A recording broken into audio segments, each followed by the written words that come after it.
channel where we create and craft and paint creatures, monsters, and entire environments for Dungeons and Dragons and every other tabletop role-playing game out there. I am always, as always, am your host, and dang it, I thought I could keep this going. I, as always, am your host and a functioning chocoholic, no matter what my cousin Chad says, Garrett Robinson. And with me today is another member of the Natural 20 Proof family, Nolan. Hi, Nolan. Oh, I was gonna pretend to be your cousin Chad for a second.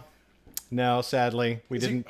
We were so like I got all flustered because we had so many technical things happen before the show, and like my smooth intro that I'd been practicing for so long, just went right out the window. Computer updates and things, software, all sorts of problems. All sorts of things, but that's okay. We're here now. Yeah. We are painting today. I am continuing the Red Dragon that people saw last week. You, on the other hand, are painting somebody. Yeah. This little fella here, his name is Achumzuzk. He is a Circle of Spores druid. He is a lizardfolk. And he is quite interesting. Originally, he was just designed for a one-shot that ended up being 2 or 3 sessions anyways.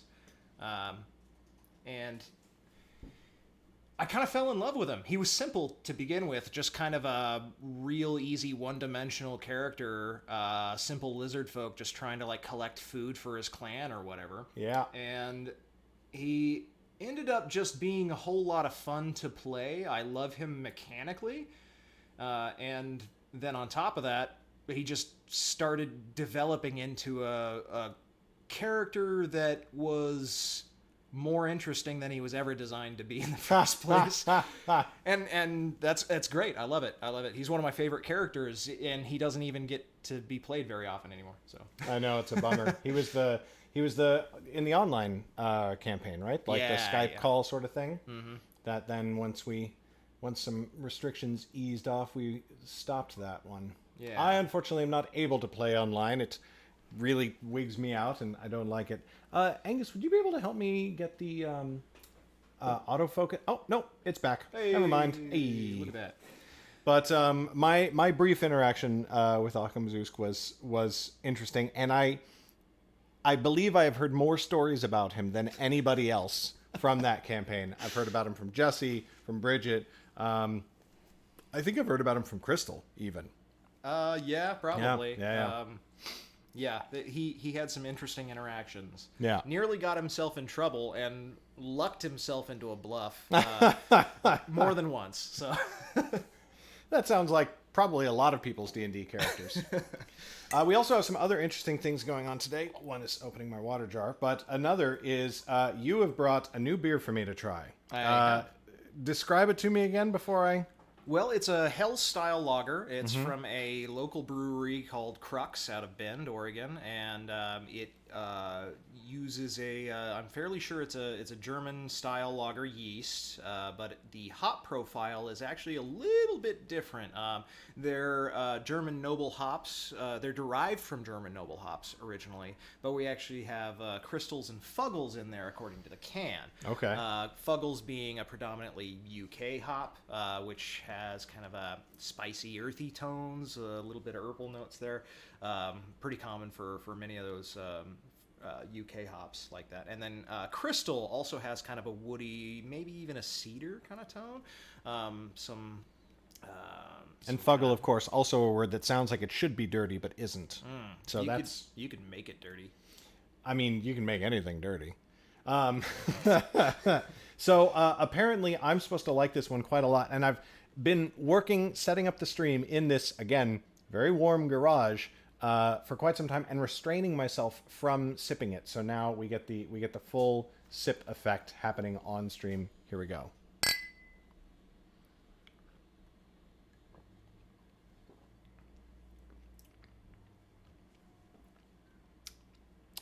Fudge knuckle. Pretty good? That's really, really good. Yeah. That's really, really good. I've become quite fond of it myself. That is very similar to the Kells that you're like you were saying earlier. Yeah. That is. Oh boy, that's really good. Yep, and oh man, being that it's in cans, at least every now and then. Is that available around here? You know, I'm not sure if it's actually one of their seasonals or not, but it should be available in cans at least. I want to hunt that for the down. summer. So. Hey, we got a Harry in chat. What's up, Hey. Harry? All right. Well, I am... another thing that is different this week is that you are one of the more... You are much more experienced with modeling and crafting and painting than most people in the group. Yeah. A lot of people, like Jesse, it was their first time painting ever. You and Bridget paint all the time. Yeah, well, I mean, we have painted quite a bit over the past few years between board games and miniatures for tabletop games and stuff. We've done quite a bit of painting. One of the biggest projects we've got, which we still haven't finished, is we did back the Kingdom Death Monster Kickstarter, which was pretty big. If you haven't looked into it, it's definitely 18 plus, but it's a very strange environment. Okay. And quite unique at the same time. But it's, you know, maybe a little bit grabbing at the low-hanging fruit when it comes to sexual content. Oh, that's unfortunate. I mean, it can be unfortunate. It's you know, it's a stylistic choice. Yeah. They went with it, and it walks a fine line between being like beautiful and artistic and just outright silly. okay. So, but that has been one of our biggest projects as far as getting miniatures done and stuff. But, And I've seen a lot of your work, and it's really, really good. So, so you know what you're doing with Achum. Achumzuzk.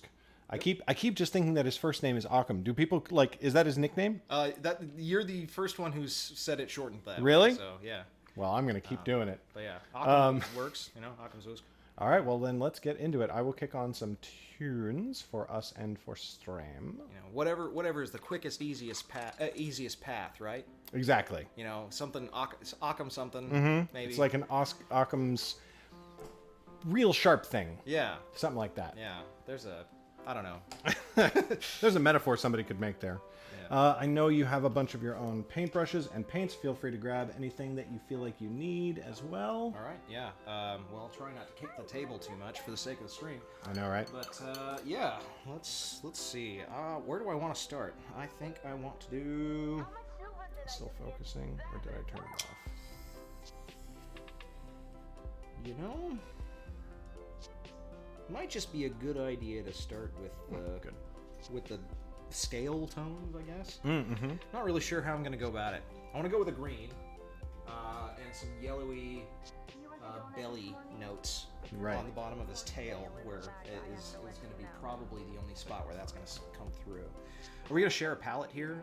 I was planning on it, yeah. Okay. I know Bridget's running and grabbing you your own special wet palette. We actually got two, so if you want, Ooh. it's a little bigger than that. Yeah, no, I mean, that'd be fine. This works just fine, I think. So.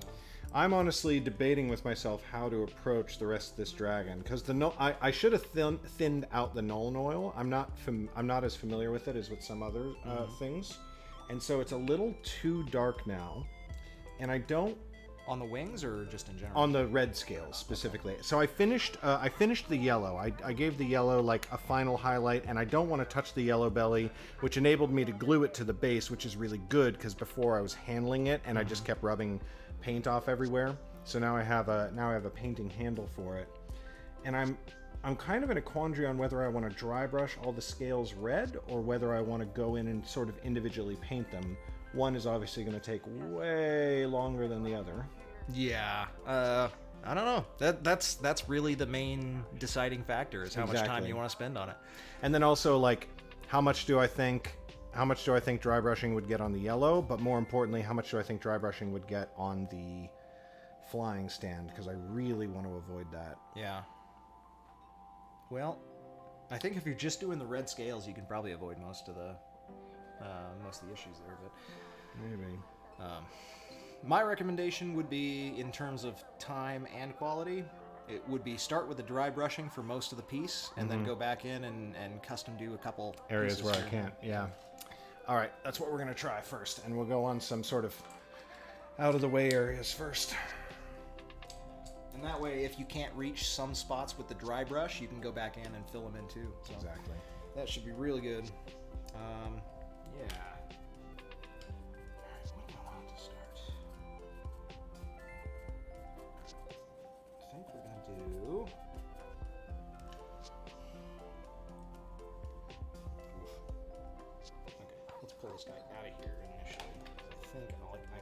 this bottom side a little better. All right. I'm thinking a little cadmium yellow and a touch of Hauser green. And what's that paint brand? I know most of your stuff is that same brand, right? Yeah, this is the Americana stuff. You can find this at most of your bigger stores, your Joann's Fabrics, your Hobby Lobbies, those places will have this something or something equivalent to this. Right. And I found it to be perfectly acceptable for just about everything I do. I'd like some better stuff for my minis specifically, but terrain and stuff, you can't go wrong here. Totally. And then, Thanks for the follow, Dredd. Good to see you. Dredd is one of my regular writing stream viewers. Oh, nice. All right. Shoot. Yeah, hello, Dread. And then the other thing that I did is I didn't care for the metallics out of the Americana. So the same stores carry a different brand, and the metallics were much better, I found, in that one, and that's the Folk Art brand for those. Nice. They're maybe 20 cents more expensive per bottle. It's negligible. Nothing. Yeah. I mean, if you're spending money on paint in the first place, a couple extra pennies is not too big of a deal. So, exactly. yeah, we're gonna do some cadmium yellow. And you think the Hauser green, or is that too unsaturated? It's pretty yellowy gray, but it depends on how you want them to look. You know what I mean? There's lots of chameleons that are like pretty much exactly that color. Well, this is the underside, so I'm gonna yellow it up. Right. And then I'm gonna use this with a touch of a different green, a little more saturated green. So that's on those belly notes you were talking about? Yeah. Okay. Let's see here. Do you mix on the wet palette? I do, yes. Okay. That's one of the things it's best for, because then whatever you mix just stays there. And you have it basically forever. Shoot. I didn't shake this one. Shake it, Nolan, shake it. Shake, shake. Shake, senora. Shake your love. I don't know the words. Yeah, me neither. But that's one of those songs where I feel like very few people know the words. I know there are people who know the words, but they just aren't the majority. Well, let's see. It's shake, senora, shake your body line. Are you sure it's not Genora? It might be Genora. See, right off the bat. Oh, Genora. Oh, this is, look at that. That's a good color. That's a great color for that underbelly tone. Yeah. So I talk about it pretty much every week, but are you familiar with the philosophy of painting from the inside out? Well, I've heard that on your stream, as well as I've heard some other guys recommend that throughout my own research, and I am a advocate of it as well, with some exceptions. There will always be a couple nooks and crannies that you just can't quite get right. Yeah. And that's not a problem. As a rule of thumb, or however we want to call it, it's a great way to at least get started on your paintings. Like a general guideline, yeah. Yeah. Exactly. Yeah, let's avoid the rule of thumb statement, I guess, right? Right. We've all seen Boondock Saints. Yeah, exactly. That's always one of those things where I wonder if it's true, but I never actually Googled it. Same. I wouldn't be surprised. I wouldn't be surprised either.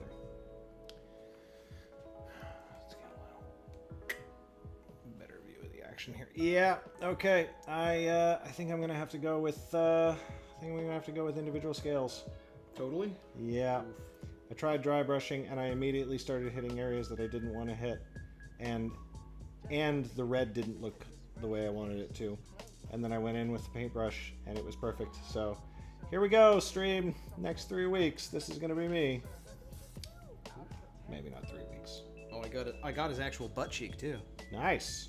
Oh, there was a thing on the Roll20 account for Achumzuzk's butt cheeks, and I forget what it was. When you say a thing for Achumzuzk's butt cheeks, I feel like I need a little more. It was a forum or something, like I think Berto had written some little excerpt, like a 3-sentence anecdote. This is amazing. Looks like we've got a hello and good evening from Erica Drayton. Well, Hey, hello, it's Erica. What's up, Erica? How's it going? Shouldn't you be like driving across the country right now or something? Erica's a writer buddy of mine, and one of the authors published in the short story series that I did a couple of years ago. Short story anthology, I should say. Neat. Yeah. I am not a writer. You know, most people aren't. And that is totally fine. I did, however, write the best damn Gregorian? Wait, hold on. Gregorian? What's the type of argument? Rogerian argument paper that my college professor had ever read, and it was about fashion faux pas, specifically black socks and sandals. Oh, wow. I love hearing about people who go in very seriously on like college or other academic papers on a topic like that. Yeah. And they're like, no, I went for it, man. Yeah, it was, or just socks and sandals, I guess, was the more broader kind of topic, not black socks and sandals. But, black socks if you want, whatever. I don't care. Where are your Black socks? socks do seem like they make it a little bit worse, but again, if you're defending that practice in general, maybe they make it better. You don't know. Yeah. Or I guess the rest of us don't know. So I'm thinking, actually, instead of going with I think I'm going to keep the yellow in there on the blend for the scale color. Nice. I'm going to give it a try anyways. Let's see. So I want to saturate it up a little bit with this green, but then I'm going to probably want to darken it as well. Have you guys talked much about color mixing? Yes. Well, actually, generally we just kind of talk about the palette.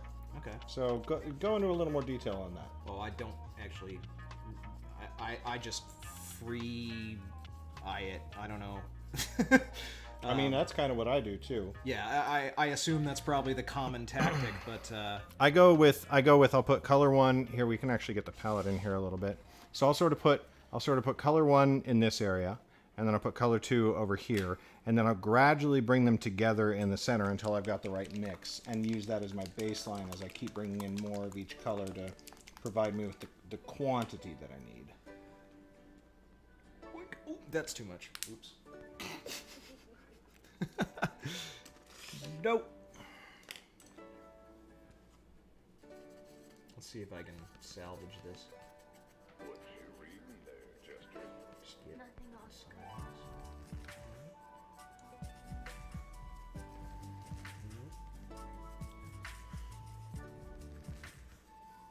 Kind of looks like split pea soup.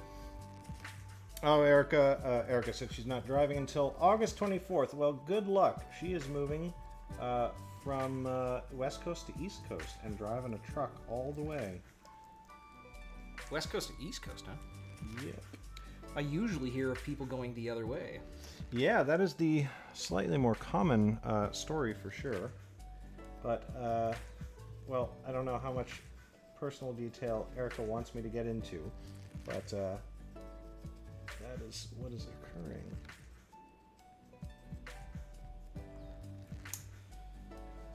Well, this is not quite going where I want it. Yeah, so that is looking like I want it to. This is good. Should we get extravagant? Let's get extravagant. Let's get extravagant. Do it. We're gonna have to try a little metallic in here, Oh, shit. because it's not going the direction I want it to go. So I'm just gonna futz around with it till it either does something I want it to do, or I just ignore it. But we're gonna add some of this in here and try and get just a little sparkle. I think that'll look nice for the scales. I don't know if it's gonna work. A little bit of that shine. Yeah. See, this is looking like I want it to look. I'm gonna be doing the base in like a very volcanic black, and so like I even want to paint in the cracks in the rock, like like faint, like glowing lava colors and everything. Yeah. And so I want the dragon to sort of be the opposite of that, where it's like deep black rock underneath the red scales that are sort of glowing. Hopefully. This brush is fraying a little bit. I do need to invest in some new brushes. I think I've just got a gray mess here now. Actually, you know what? No, that is a green. That is a green. And it's getting good.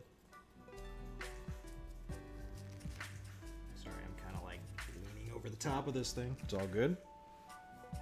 Yeah. You're doing more complicated work than I am right now. I do like that green. Look at me changing my mind. He's a wild man. Never know what this one's going to do. So we are running into a pretty consistent issue every week. Do you know what it is? In terms of? In terms of this show, it's that I want to talk very excitedly about the stream. The game stream that is starting on August 23rd is the current plan. We pushed it back a week. But, especially with you, can't talk about your character really. Not so much. But, Now what's funny is that I have put a self-imposed, I don't want to hear about anybody's characters. So I haven't heard anything about Alex's character. I've heard the bare minimum about Bridget's character, Lucas's character, etc. You are the one who imposed the news lockdown about your character. Oh? Well, aren't you always being like mysterious and like calling Jesse over for private talks about stuff during the Thursday game and stuff? Well, actually, a lot of those talks You're just fucking with us? have, they're either follow-ups on Thursday sessions or they're actually things that we've already kind of discussed about. Usually he's the one initiating that. He has clarifying questions, actually. Oh, interesting. Yeah. So... I'm very stoked to meet your character. I don't want you to tell me anything about him, just like I don't want to hear about most of the cast. But I will say that when we were doing the thumbnail photo shoot on Saturday, I was definitely like analyzing what you were doing and being like, what does that mean? What does that mean? What is this? What's going on? Well, curiously enough, for the photo shoot, there wasn't actually a whole lot of props that really related to my character. See, and you say that, and I'm just like, I mean, we had old leather tomes, we had daggers, we had swords, we had all sorts of stuff, and so I'm just like, what? Like how? What?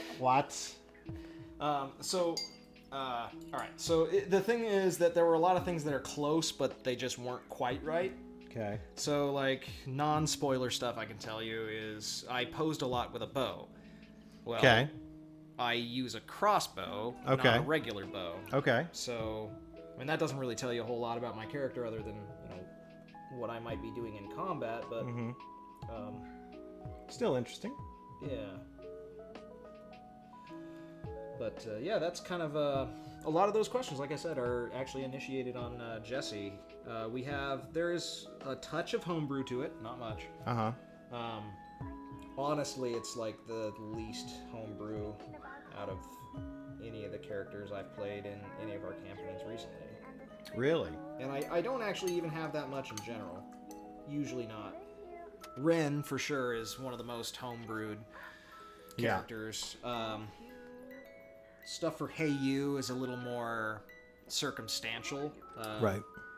Where we're making concessions based on the narrative of the story, but there probably is ways of doing it mechanically within the book rules, or even less obscure than that.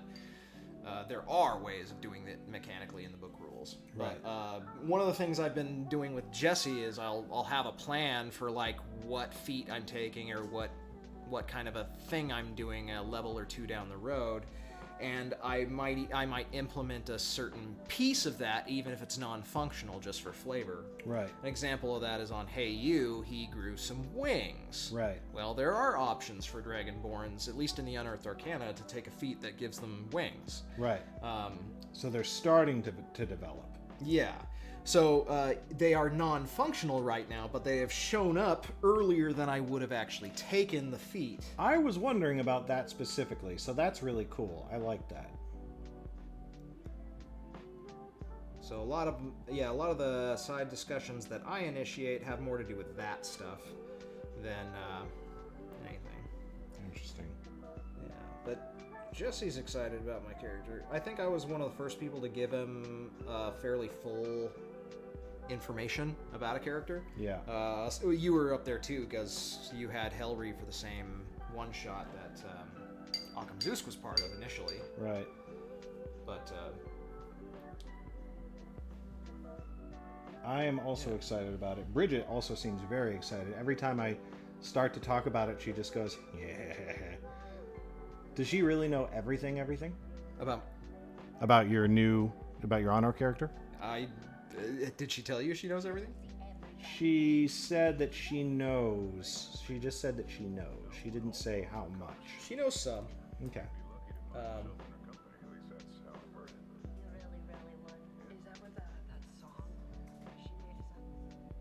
Oh, actually, here's another exception to the idea of working from the outside in. When you're working with a custom color like this, this doesn't matter as much on a wet palette, but when you're working with a custom color like this, it'll start to dry out over time. Right. And you want to, if you're going to use that in several different places, you may ignore the Inside out thing. The inside out thing. 100%. Just for the sake of doing that. Yeah, that's a good thing to remember for sure. It's funny how many different considerations go into painting and what you do, and then sequences and all that sort of stuff. Yeah. I've made a mistake already in that I made that yellowish tone, thinking I was only going to put it on his tail, but it's actually going to go under his throat as well. Aha. So I did leave, when I do mix from several colors, I leave patches of old colors separate. Yeah. Which is a great idea to do. Highly recommend that. So you can go back and get some of the same exact tones you had before. That is very smart. Are you all in love with her now? Okay, we've done the bottom half. That was not as painful as I thought it was going to be. Oh, I guess I have a little bit more on this side. That's okay though.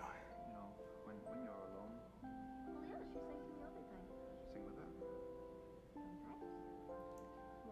It is so much nicer having this flying stand to use as a handle, because I was driving myself crazy with all the paint I was rubbing off.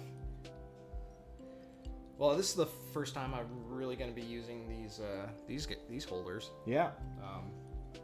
Because They're pretty nice. It was nice having them for Hellry. yeah, I'm a fan of it. It's something I always looked at, but then never really thought to get on my own. Yeah. Sure enough, Harry picked up these, and They're awesome. they are great. They're fantastic. She's pretty and great and sing really good and have a bunch of people think she's wonderful. You know, it was a blast for the past. How familiar are you with Games Workshop, various games through the years? Not very. Okay, so when I was a teenager, they had a game called Mordheim, and it was their fantasy universe, but it was gang warfare. So a lot of people know about like Necromunda. Have you heard of Necromunda? No. So that's gang warfare in their sci-fi futuristic setting. Yeah. So it's a ruined, like, or I guess it's not a ruined city, but it's a very messed up city, and of course they're all messed up in the Warhammer universe. Right, because Everything is awful. The opposite of the Lego movie. And and it's just everywhere. sorry, Heretics everywhere. heretics everywhere. And so yeah, it was gang warfare. Well, then they did the same thing for fantasy, and I got really into that game because it came out right when I was in the hobby. And my friends and I would just play it every weekend and had a bunch of minis and everything, and I never really knew what happened to them.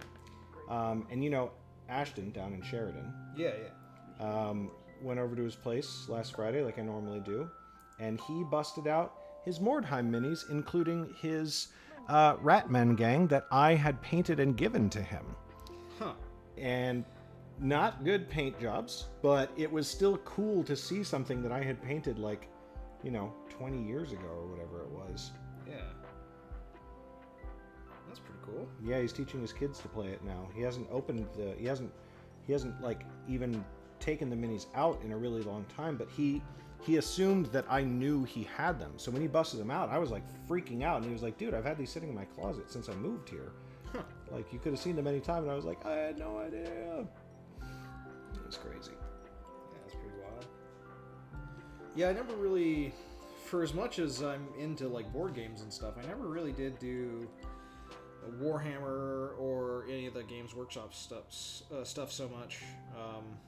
It was a little too RNG heavy for me. I preferred a little more calculated strategy. Yeah. Which is maybe different for some of the Have you ever seen anything like this? some of the war game stuff, but like Blood Bowl. Mm-hmm. I played Blood Bowl once, and I don't think I'll ever do it again. Yeah, that is a very dice dependent game. Yeah. Not a fan, but I recognize that some people would love it, Right. so that's fine. I honestly feel like a game like that, or like, I don't know. I feel like there's a lot more strategy to Warhammer than to Blood Bowl. Oh, absolutely. And I feel like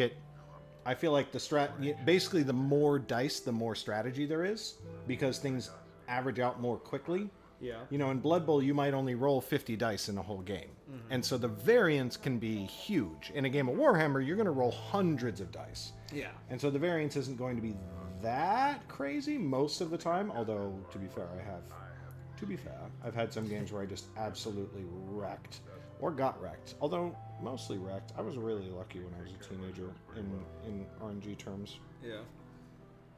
and in life terms. But, Okay. yeah, I liked it a lot, but where was I going with that? I'm totally captivated by red scales now. Both were on scales. You were saying wrecked or get wrecked. You were very lucky. I don't know. Yeah, me neither. Moving swiftly onward. Oh, we should say, as we say every week, tonight's chill tunes are brought to you by Autumn Orange, who is a fantastic YouTube streamer and YouTuber who creates this music and offers it for anybody to use on their YouTube videos or stream, just because they're super awesome. So thank you to them. Go check them out. We should have a link in the YouTube video when it goes to YouTube, and also you can just find them. You can just find them by searching Autumn Orange on YouTube. Fantastic stuff. See how that green came out on his tail and feet? Let's get a close up of this guy. It actually turned out well, that green. It's not as shiny as I thought it might get, but... Shiny. Okay, I lied. Oh no, autofocus is working. Alright, there's the boy. Oh, on that tail, I love it. Oh, Yeah, I think the color choice is correct. The greens with the yellow. Yeah. There we go. Oh, that looks really good. And then on the throat, you were saying. Yeah, I did a little bit of the yellow under the throat, and I'm going to do it on the backs of the feet. The little padsies. Yeah. And then I'm Love going it. to tighten up the lines, and then probably move on to the next color. Then Perfect. Probably come back for a second coat of that. Very nice. Do you end up doing more than one coat, usually? Depends on the color Yeah. and what I'm painting over. Generally, if I'm painting over a black undercoat, yeah, I do 2 coats of everything, or more than 1 coat of everything. Sometimes it's more than 2. But yeah, it's all very dependent on the color. I think I'm just gonna finish the arm. Yeah, honestly, the individual scales thing is a little bit annoying, but also it's a dragon, you know? Like, if there's something where you're going to go kind of all out, That'd be it. that'd be it. Although, as strange as it is, isn't a beholder more of a poster child in a sense? When you say poster child, I mean, I guess it's like on the monster manual. Yeah, right? But it's not in the name. It's not called Bandits and Beholders. That's true. It could be, though. Are we gonna release a, Totally original TTRPG, do not steal. Came up with this on our own. No beholder isn't trademarked. You can't trademark a verb. Actually, that is a good call. Is beholder trademarked? Probably. If it's not trademarked, I'm sure the monster is in some way legally protected. Yeah, it's a pretty D&D specific creature. Right. I don't know. Anybody in the chat help us out? Is there traditional folklore from anywhere about beholders or a similar creature? I have my doubts, but I'd be curious to learn.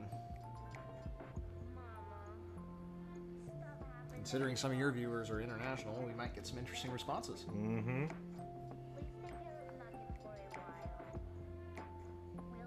Although I do realize not everybody necessarily is aware of a beholder. Oh, that's a good point. Not that we've got.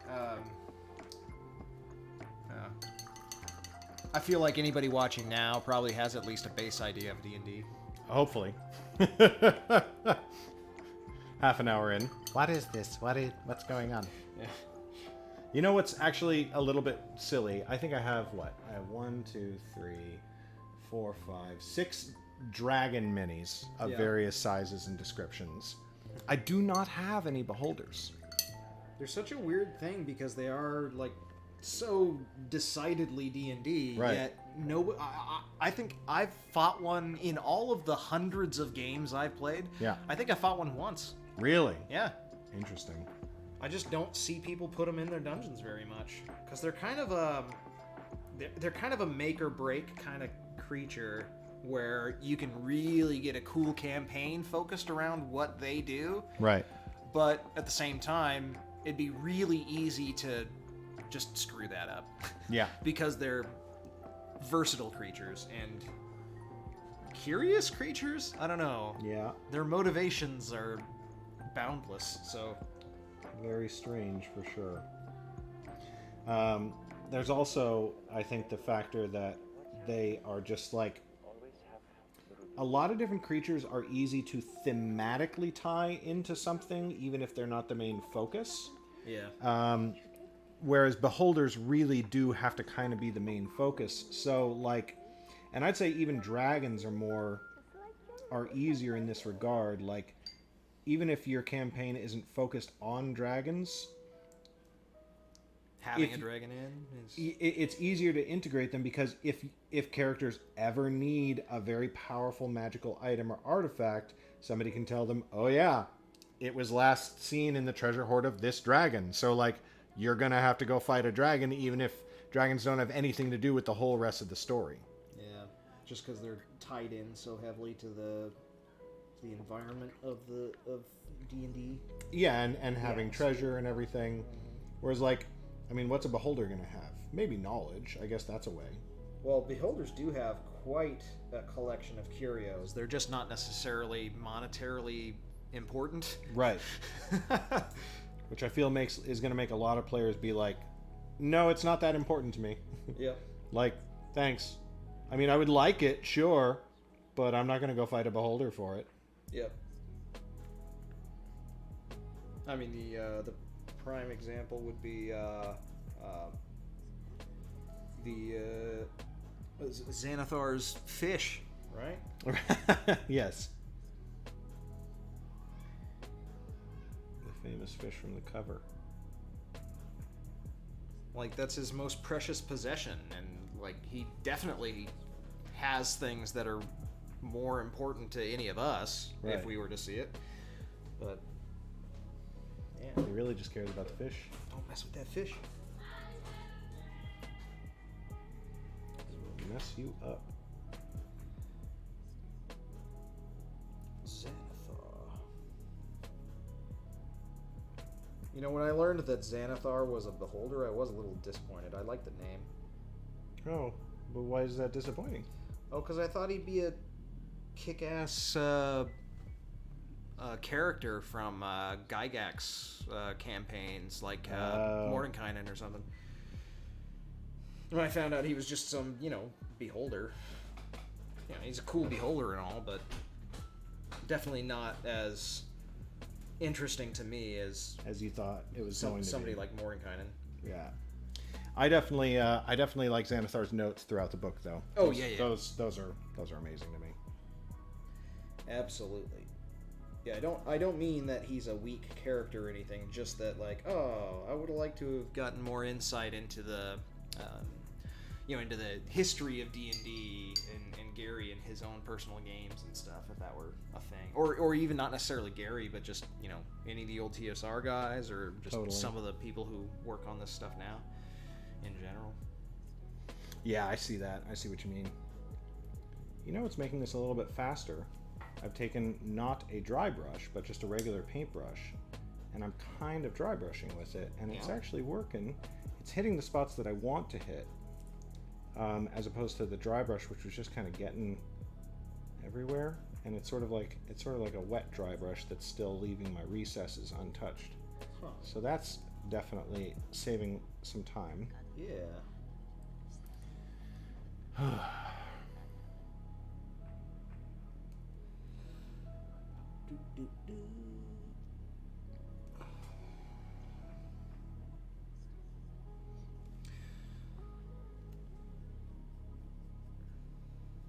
Yeah, I mean, what's the usual protocol here? Do you actually, are we kind of doing an educational thing where we talk about techniques and stuff? Or I definitely talk about techniques. We usually just end up shooting the shit, to be honest. Yeah. I'll talk about what I'm doing and why, but then I'll just, do it for, 45 minutes, and I'm not just going to keep explaining it over and over again, you know? I think you should. So once again, what I'm doing here is I'm painting the individual scales the red color that I wanted them to be. Ooh.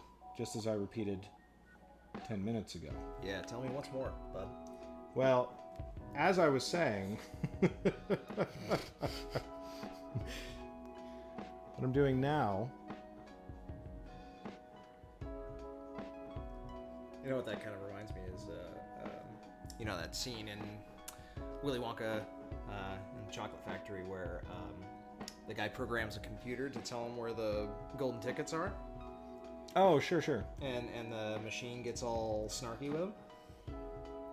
I don't remember that part. I vaguely remember the programming. Or the, it was hardly appropriate to even call it programming back then, but yeah.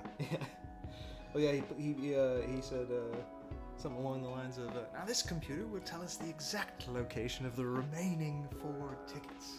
Now just ask it right now where they are. And prints out the thing. He goes, I'm not telling, that would be cheating. Okay. So, I'm now telling the computer that if it will share with me the location of the tickets, I would gladly share with it the grand prize. He prints out another thing. He says, I'm a computer, what would I do with a lifetime supply of chocolate? He goes, I don't remember that at all. Oh my god, I need to rewatch that movie. He goes back and furiously punches the keyboard. He's like, I am now telling the computer exactly what it can do with a lifetime supply of chocolate. Before cutting away. But yeah, just the idea that you're expressing to other people what you're doing. Right. Just, I don't know, reminded me of that. That's one of my favorite little snippets of that. There are thousands. If anybody here hasn't seen that movie, make an effort to. Yeah, it's truly amazing. And oh my god, this is not the best objective measure of a movie's quality, but the amount of memes that we got from that film, it's just not it's not comparable to anything. Yeah. And Gene Wilder's performance, if nothing else, is worth the watch. Johnny Depp certainly put a different spin on Willy Wonka, and that had its own flavor. But for me, Gene Wilder really hit that stuff home. It's unfair to compare like anybody to Gene Wilder, really. Yeah. Probably preaching the choir, but Yeah, exactly. I don't think anybody's like, no, it wasn't that good. And if you are, you're wrong. No, that's fine. You can have your own opinion. I will say, I really like the Willy Wonka one, though, as a focus on Wonka as a character versus the Chocolate Factory plot Yeah. being the main thing for the first one. Yeah. yeah, that does. Having a little different take is kind of a nice thing there.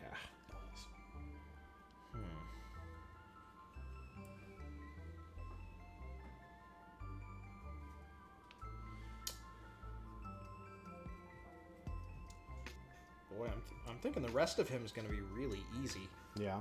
Yeah. There's actually not a whole lot extra. If I finish him up early, I'll pick up one of your minis from the shelf or something there and Sweetness. start working on it. That was always appreciated. I actually have one or two I could point you to that I don't think would be too big of a spoiler, but I would love to have for Thursday. All right. Dryads? No, not yet. Actually, you know what? Fuck it. I'm just going to show it. Because, actually, it's not a spoiler at all because you've already seen them. But, yeah. Who knows whether this miniature will actually end up being used, but...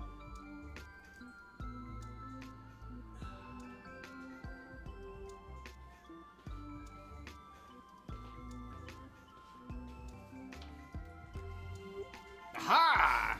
Yes. The Ints. Or what are they called in D&D? I think they are Treants. Treants. Okay. They's made an appearance in this week's game. They did. I was quite excited. I even did a little Treebeard impression. Mm-hmm. Bridget was also super stoked.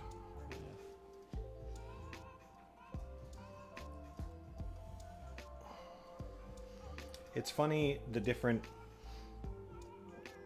reactions you get from different players with different levels of experience. And also just sort of like general nerdiness. Like, you know. What's the reaction from something like an Ent versus... You know, like with you versus like Crystal thought it was cool. Yeah. But it wasn't like, oh my god, oh my god, oh my god, oh my god, I'm going to talk to Treebeard, I'm going to talk to Treebeard. You know? Yeah, the thing all us nerds really want. Exactly. Nerds only want one thing, and it's disgusting. What is that from? The meme, you know? No, I don't. Oh, well, I think it was a Twitter post or something of a girl who had posted something like, guys only want one thing, and it's freaking disgusting. and of course, they take that caption and they apply it to, you know, whatever A billion different thing. things. I love it. Yeah, I'm surprised you haven't seen that one. No. I sometimes, you know, like, there's so many memes.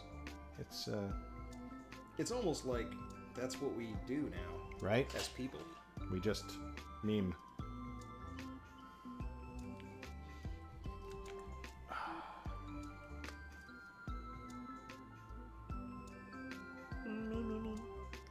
Meme.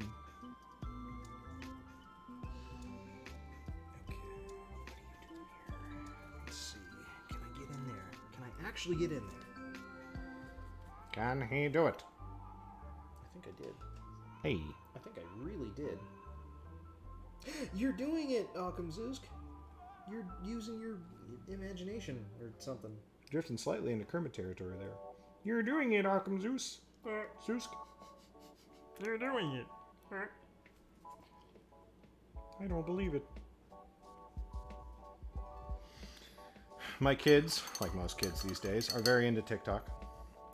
And there are quite a few TikTok accounts that we have, you know, been essentially forced to follow that are just like Kermit or Elmo or a character like that not acting like you would expect Kermit or Elmo to act. Yeah. And I gotta admit, some of them are pretty entertaining. Yeah, I think TikTok as a medium could be like high quality, but inevitably will just be used for mostly garbage. Although you could say that about most social media. Oh, I do. Yeah. That's right.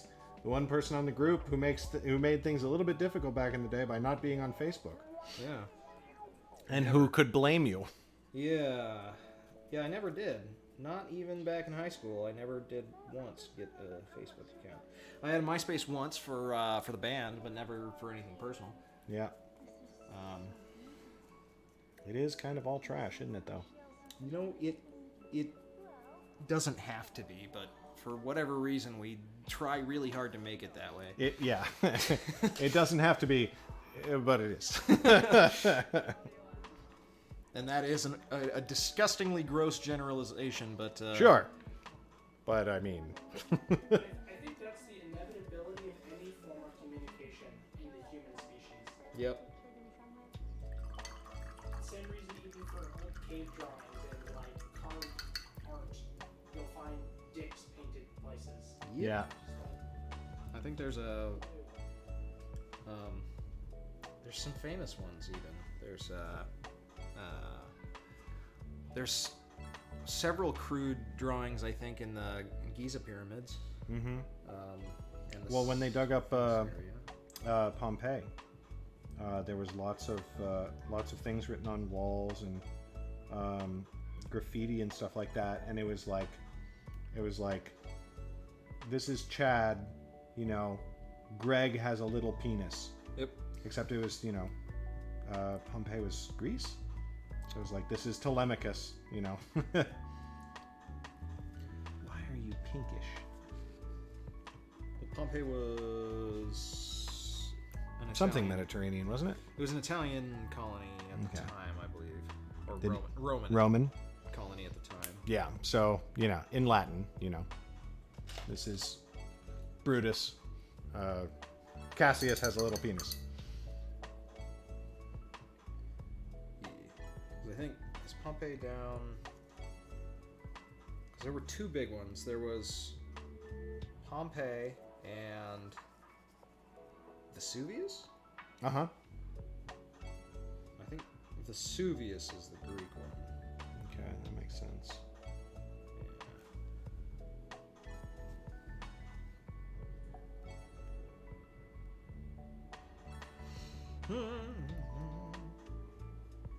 Oh, you know, Ashen got a new board game.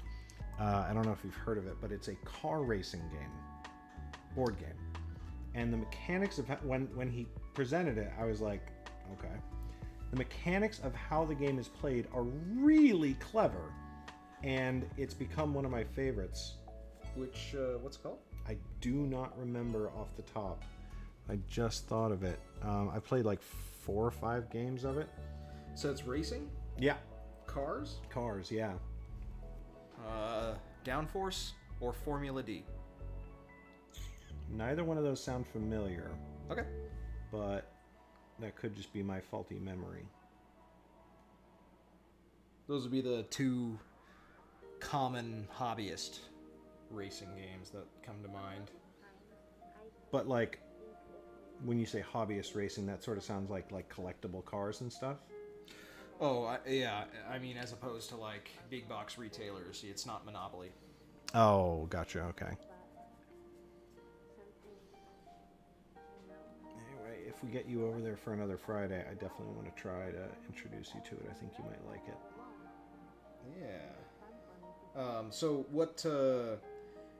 Is there a little gear shift? No. Essentially, there's a whole... Okay, so there's... What is it? There's 6 colors of car. And there is a whole deck of cards, and the entire deck is dealt out to the players. And you can play 2 to 6. Mm-hmm. I think 6. Oh, too much. And so you take your hand, and each card has a number of cars on it, organized in an arbitrary order, and then a number next to each color of car. And so when you play a card, for example, if the top car is the black car and it's got the number 6 next to it, then you have to move the black car 6 spaces, even if it's not your car. and then you go to the next one, and let's say it's orange 5, then you move orange 5, and blah blah. Some cards have only a single car on them. Some cards have, you know, only 2 or 3, and then some cards. God, it's hard to talk about this game. Some cards have all 6 cars, and so you at the start of the game are trying to get your hands on the car that you have the best hand for. Okay. So if you got a lot of really powerful cards for the black car, then you really want to go all out to try and get the black car. And there's a whole bidding process, which is like too complicated to explain. Honestly, all of this is a little bit complicated to explain, but whatever. So then you just go in and you start racing turn after turn. Now the thing is that you can block cars, and if a car is blocked and it comes up on a card, it does not move.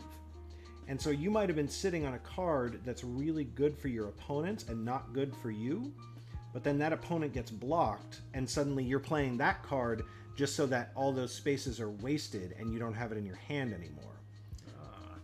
And so it's just really clever trying to figure out how to help yourself as much as possible while hurting your opponent.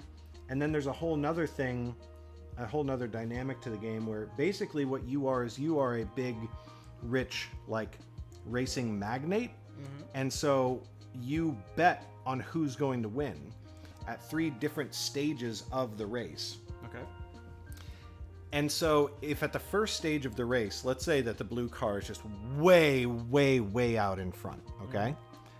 So a lot of people bet on the blue car, even if it's not their car. Yeah. Now they are incentivized to help the blue car win, again, even if it's not their car. And so it's really important to get an early lead, you know, so that you try to make people bet on you so that then they are further incentivized not to screw you over. I see. It's a really, really interesting game. Yeah. Sounds alright. Sounds nice and interactive, which is the way I like them. It is. And it's also, honestly, pretty fast. Yeah. Okay. The race finishes, you know, not too... Doesn't take long for the race to finish. Alright. Yeah, I'd like to check it out. I don't know when the next time I'll be heading over that way, but yeah.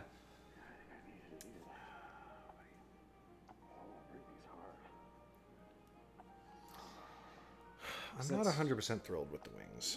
Oh. You did a contrast on there initially, right? I did. I should have gone. I should have watered it down. Yeah, it is kind of fleshy and stuff, which is good. It is. I think it's that I wish it was a brown instead of a black. You know what I mean? Mm-hmm. I know your name now. Oh, my name is Molly, my friends. And we're friends now, aren't we? Pleasure. Molly for short. Yasha, she's the charm.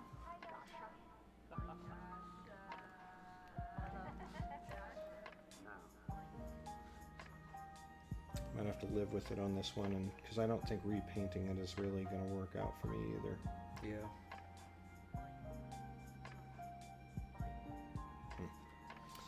Well, let's leave the wings for now and go in for another round of the scales.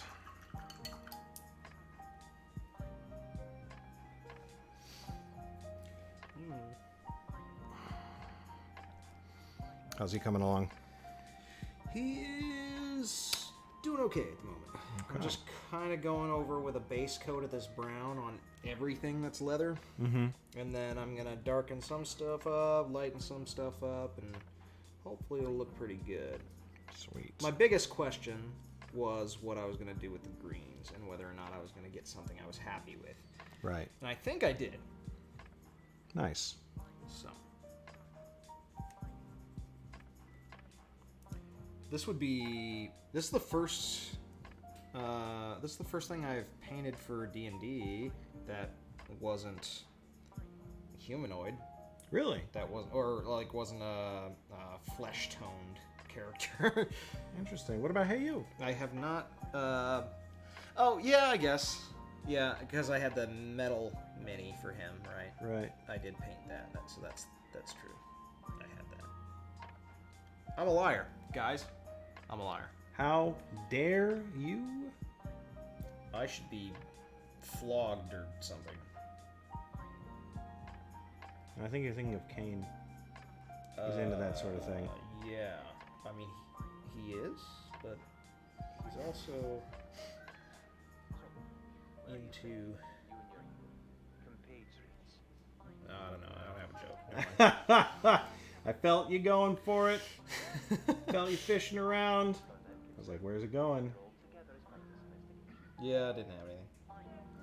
To be fair, you have something more often than not, so you're allowed the occasional. Yeah, I'm excited for people to see you on stream. Oh. I'm excited for you to be presented to a wider audience. Oh. Am I... So, do you all want Don't Oh, build don't up act the like you- anticipation or whatever. Don't act like you don't know. I don't. What are you talking about? You're hilarious. Am I? Yes. What did I do? You make jokes that crack up the whole table all the time. Yeah. You know that. Come on now. I also distract the table a lot. Maybe I shouldn't. I mean, is it a distraction if you're having fun? Well, yes. Depends on the type of distraction. Yeah.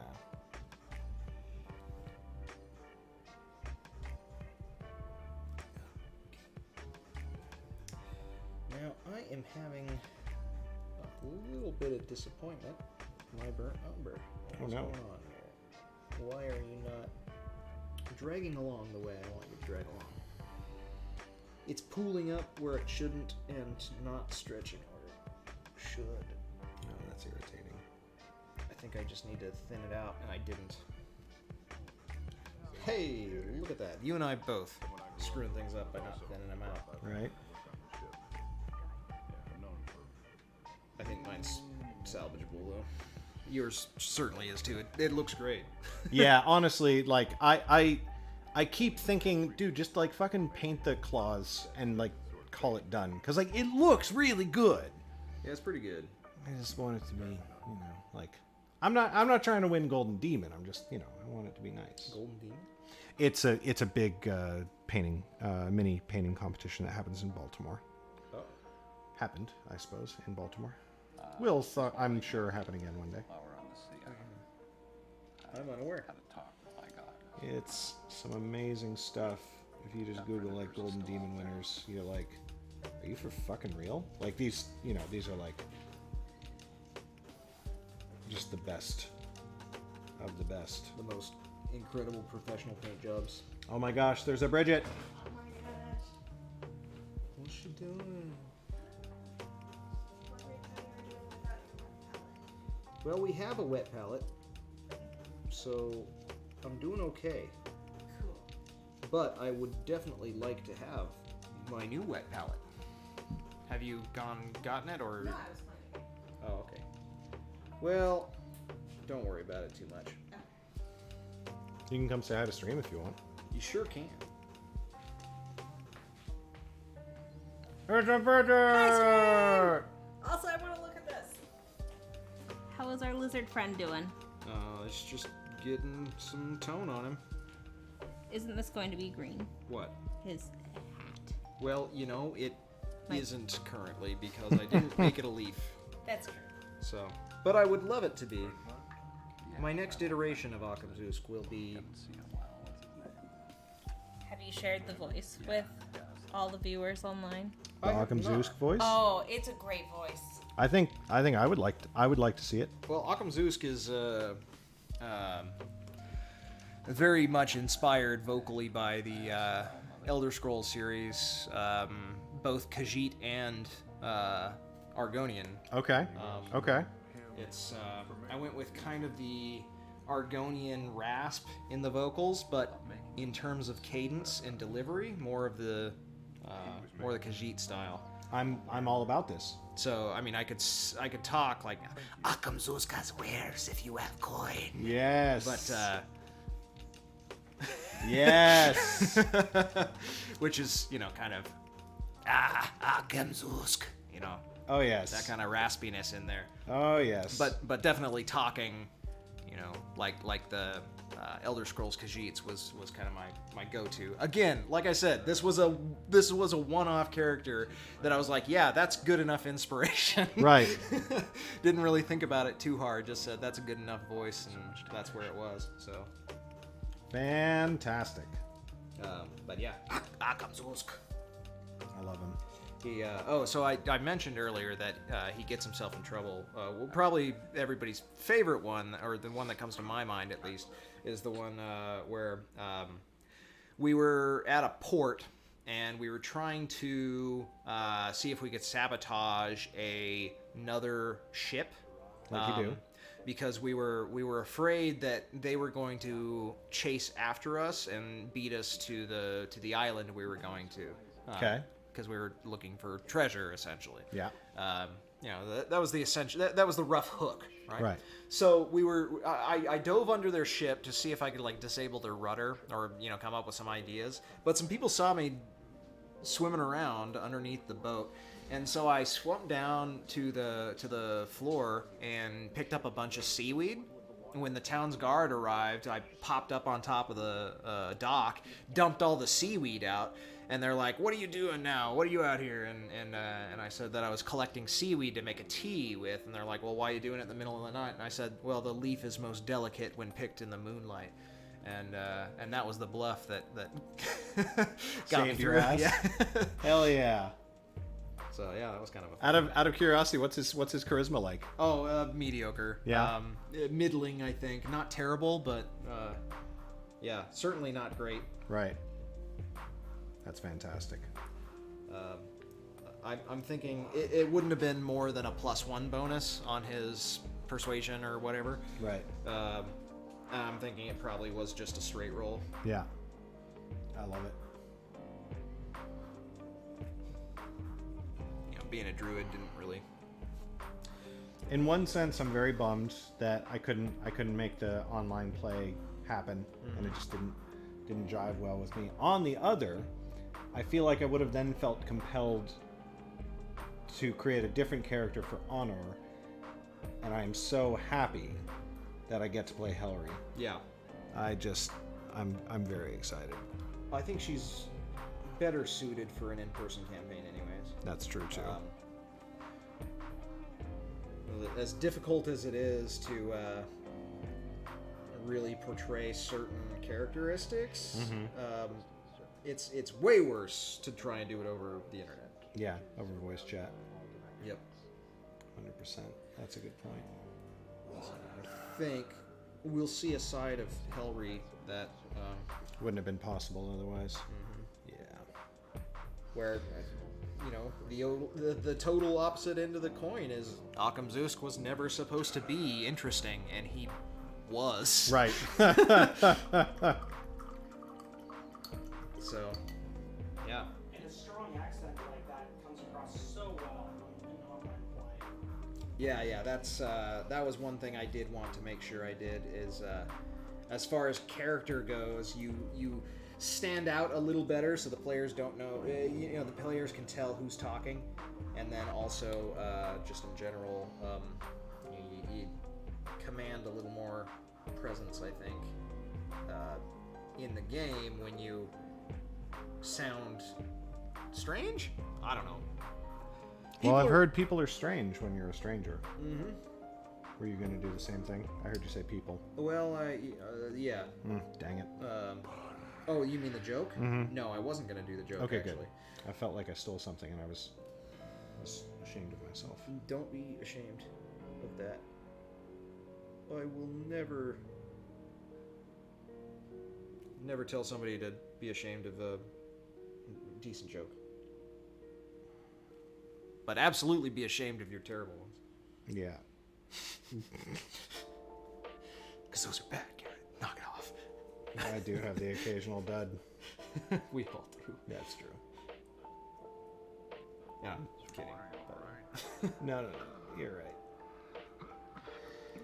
I don't know if I like that highlight color, but it's just going to go on the face, so that's okay.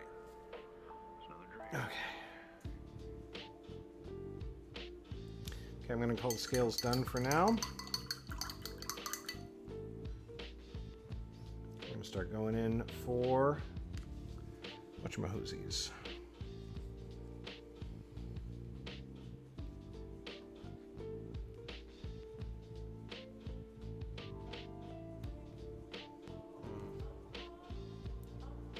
So, an interesting thing about this mini here for Achumzuzk, just as an FYI for anybody who is unaware, recently my wife and I picked up a 3D printer, resin 3D printer. So this is one of our first attempts at a, I mean, we had plenty of early attempts that failed completely, but this was one of our first successful attempts at getting a higher quality mini out of our resin printer.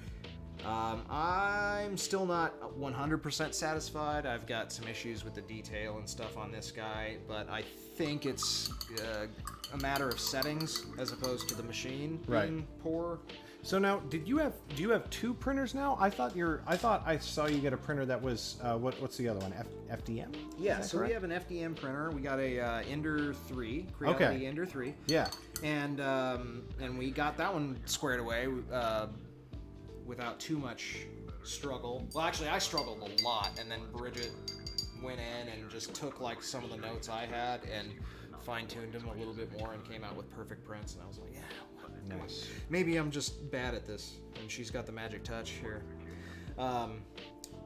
Yeah, so we have an FDM and we have a resin print now, and the FDM printer, the Creality Ender 3, is really nice. I've heard.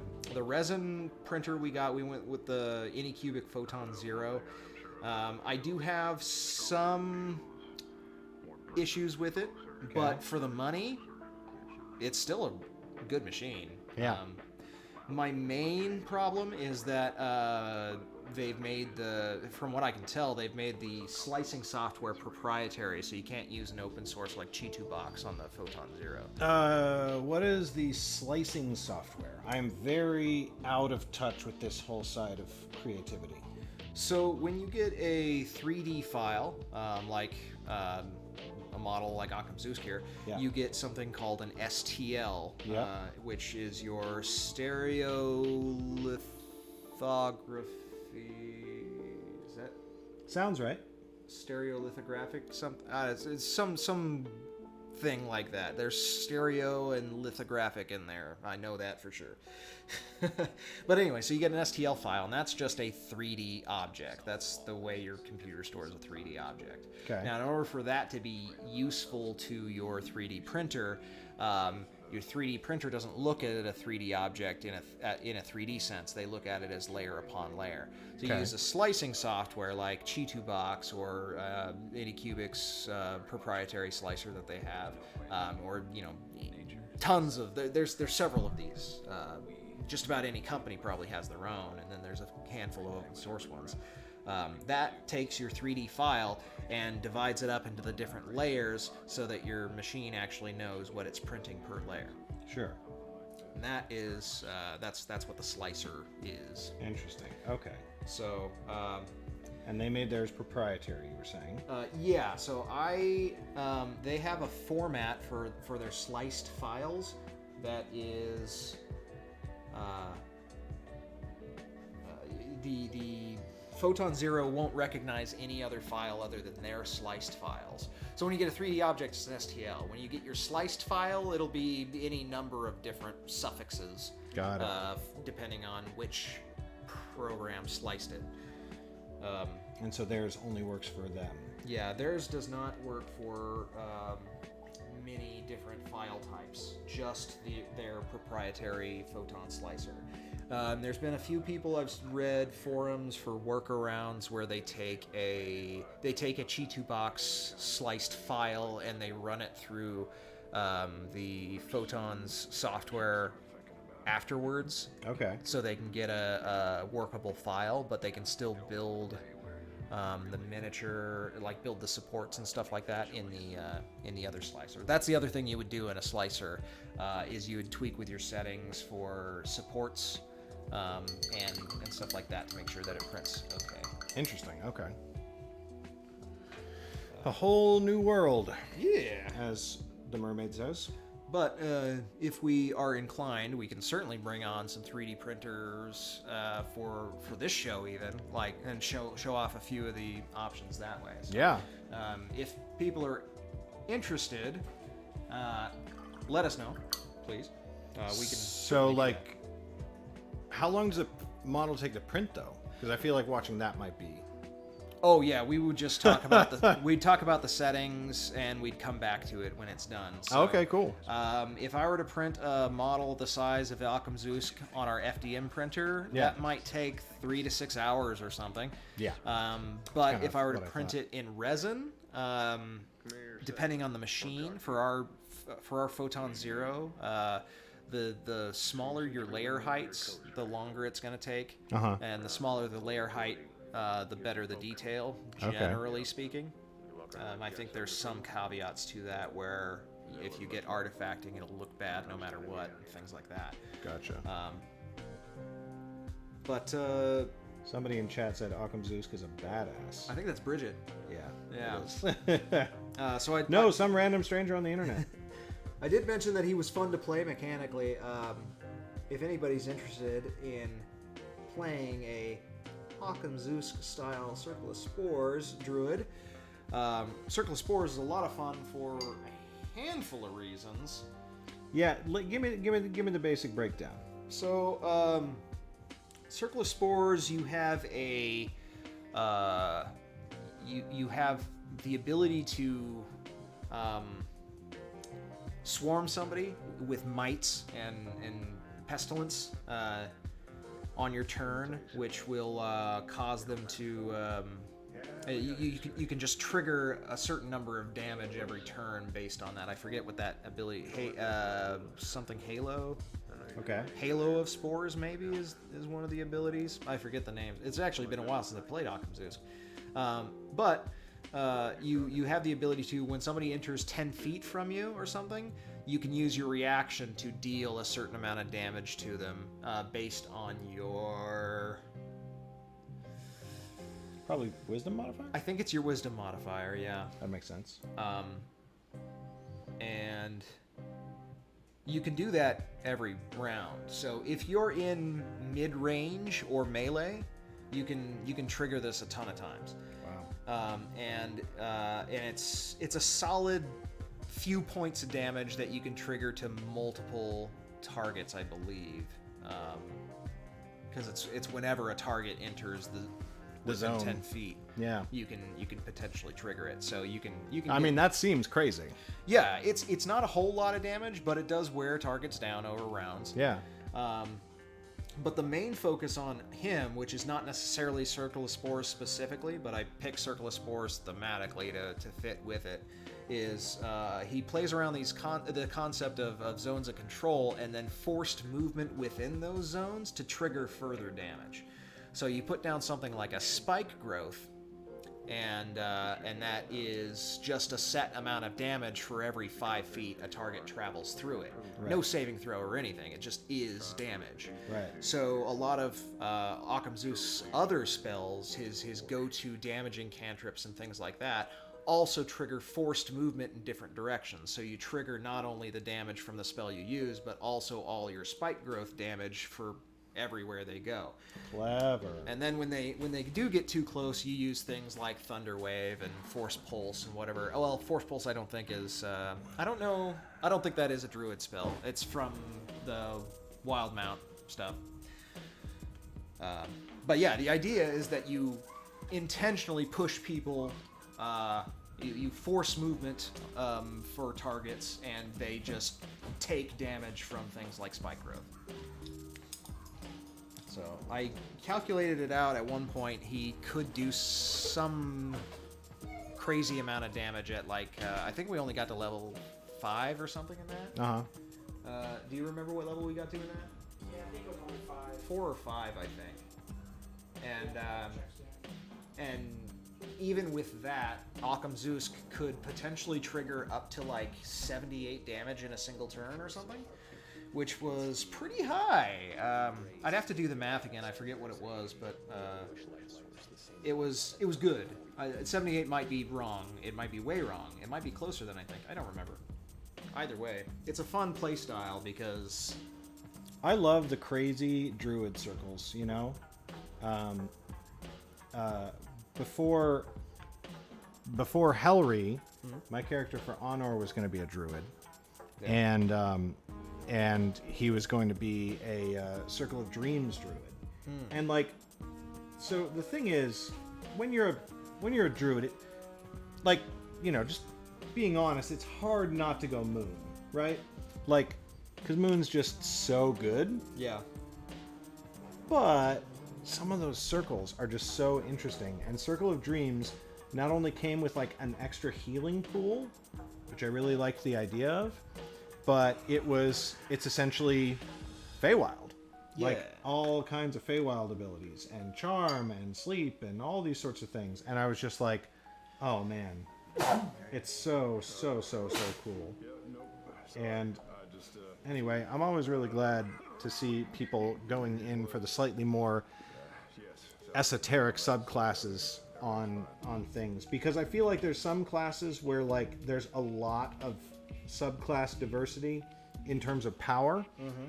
Like, you know, there's a lot of good types of fighter. yeah, There's a lot of good types of wizard, of cleric, but I do feel like when it comes to druid, you know, most people just want to go moon because, like, holy shit, yeah. it's so good. But I like when people sort of resist that urge and go for things like Circle of Dreams, Circle of Spores, and then uncover these things that are like actually freaking amazing. Yeah, it's that's one of my favorite things too. Is just playing around with it. I'll frequently intentionally do. Actually, when it comes to character design philosophy for me, some people do min-maxing and stuff, which I'm not. I understand it for sure, but I also that's not my initial focus. Right. I look for kind of a play style I want to do, and then even if it's not like the most efficient build path in terms of circle or fighting style or whatever it is, whatever subclass you want to look at. Yeah. Even if they're considered much weaker than others, I still intentionally do it and then try and min-max it from there as best as I can. Right. Because How can I compensate for any weaknesses? Yeah. Rather than how do I start with the strongest? And I find that gives you a much more rounded approach to your characters, and you can focus on things that you really want to do during the game and not just the combat stuff. Exactly. Yeah, one thing about Peldon in the Sunday games, my elf monk who I've been playing for a while, she's Path of Tranquility, which is Unearthed Arcana. It's not official. And I really do think that of all the monk paths, it has the weakest level 6. Level 6 gives you proficiency in persuasion or performance, your choice, and you get advantage when trying to calm violent emotions or counsel peace. Which, compared to some of the shit that you get at level 6 in other monk paths, is not that much. Especially since a lot of times Jesse doesn't let me use it. And I'm like, but I'm calming violent emotions. He's like, right, if somebody just punched in the face. I'm like, but I didn't. What? Okay, fine. But it also goes very well with her whole backstory. And that's where it all starts for me. I'm just like, okay, what sort of character do I want to play? What themes do I want to explore? What journey do I want the character to go on, and so on and so forth. And then I'm like, okay, so like I go start digging around and everything. Like so many of the things that Jesse complains about as a DM with Peldon, and which I completely and fully understand, are not subclass things at all. They're just standard run-of-the-mill default monk things. Yep. You know? Anyway, it's very interesting. Or monk lock now, I should say. Yeah, actually, I was curious about that. Because Well- I heard some of the names, the abilities. Yeah, I kind of homebrewed them, and then because I didn't want people to know what I'd taken a level in yet, and it was torturing Jesse. He was really having a hard time with it, and I know that he already had Hey You as well before that. But why don't we talk about that? Let's take our break because we've been going for a couple of hours, well, almost a couple of hours now, and I could stand a little bit of cold air. And another beer, frankly. Yeah. Sounds good. So, everybody, we are going to mute the stream, take a quick 10 to 15 minutes to cool off, and then we will return and keep painting away. Catch you in a few.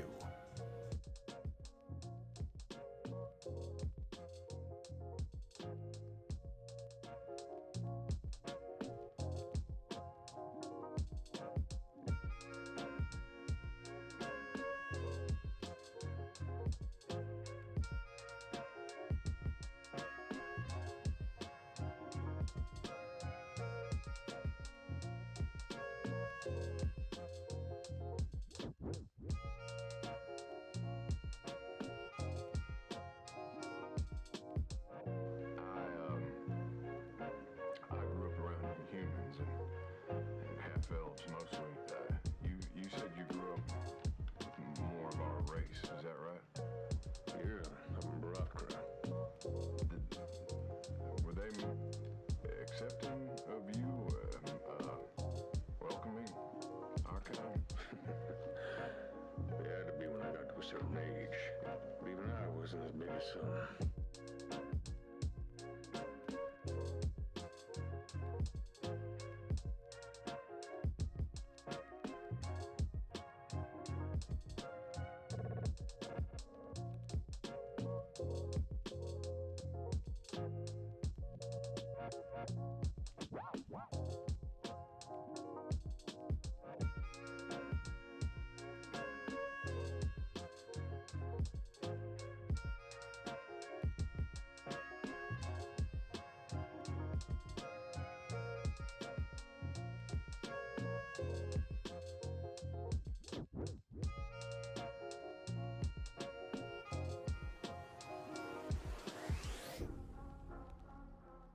Take care, brother. It gets tougher for us up north. I'll keep that in mind.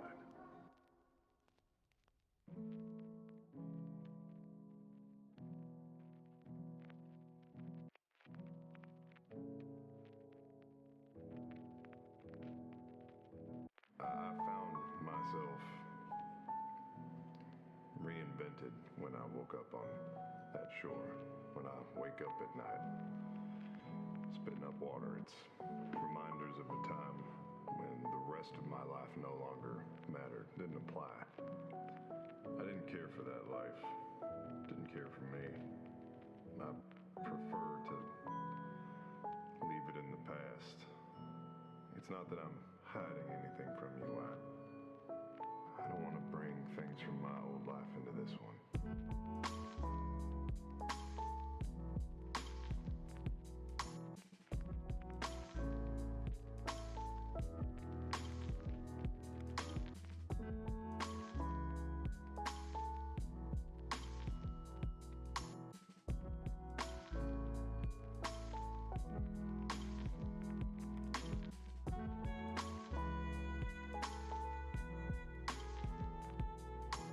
I would have my way, none of you would ever know anything about who I was before, and I mean that.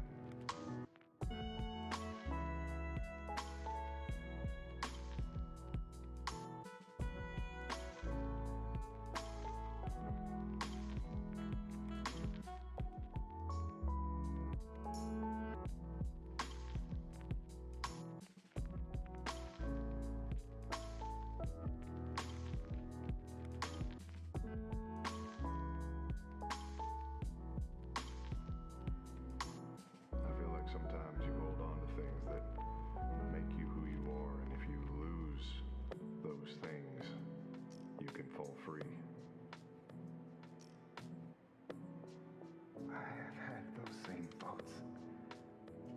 a long time, we can remake ourselves into something better.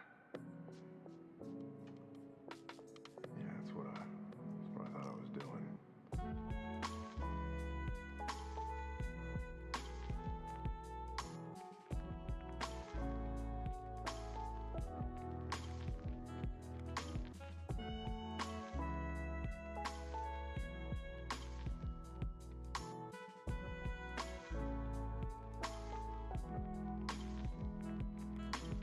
Let me come to you, and I will feel less like I have been, less like I've had something taken from me.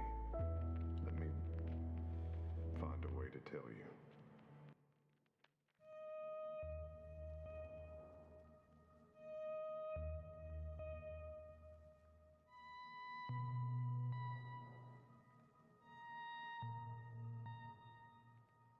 Your sleep slowly fades. Your body cold with a biting wind that cuts through you. Not wind, a chilling current. You open your eyes and see nothing but shadow, and your arms move sluggishly against the familiar, icy waters that portend the prying will of your patron. Your heart rate begins to race and jump, knowing what this brings, and as the fear wells up in your throat, you hear the familiar voice call from the darkness. The orb that remains embedded within your body shining through the skin like a dull lantern.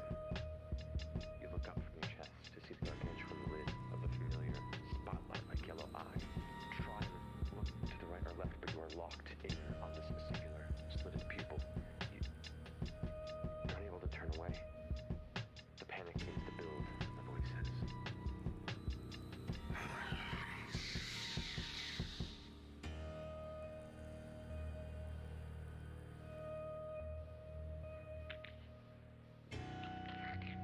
This heavy, resonant, tearing sound begins to fill the space around you. As tendrils begin to emerge from the pupil of the giant eye. Snaking vines pushing through it, pulling the eye apart from the center. An emerald light pouring through the gaping hole,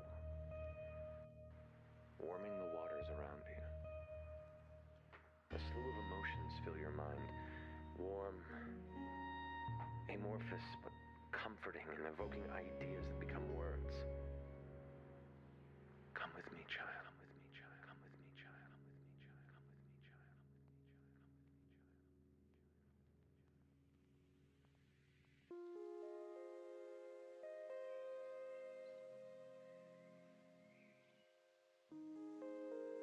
with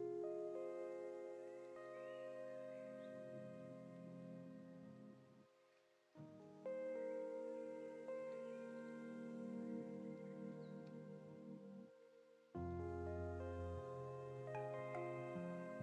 Come with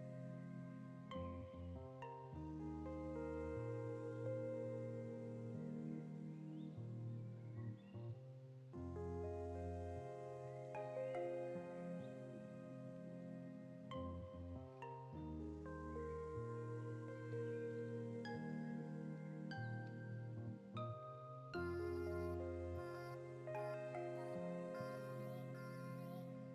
Without force or pain, warm, cradling sensations as you're removed from the nightmare Ukatoa, settled within a small chamber of tangled leaves and roots.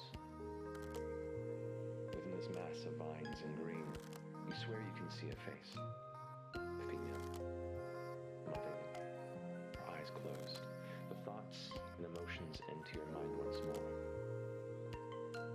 The words come to you interpreted. The womb I grant, but withers without faith. His will shall find you again. But until it does, rest.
darkness takes you for the remainder of your sleep.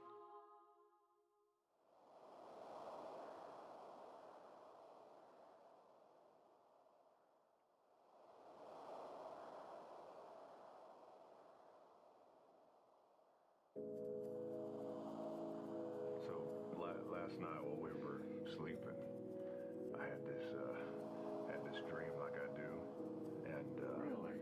yeah. Except, unlike the previous times where I've seen an eye and I felt cold and there's been darkness, I felt warmth.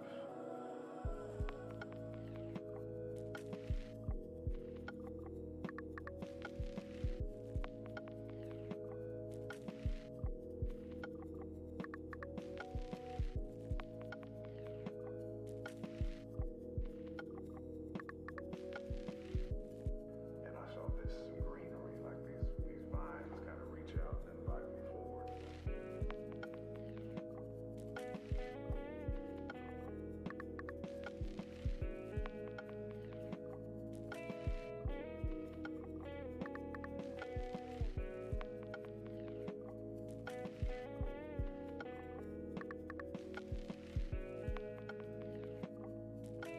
Yeah, who is she?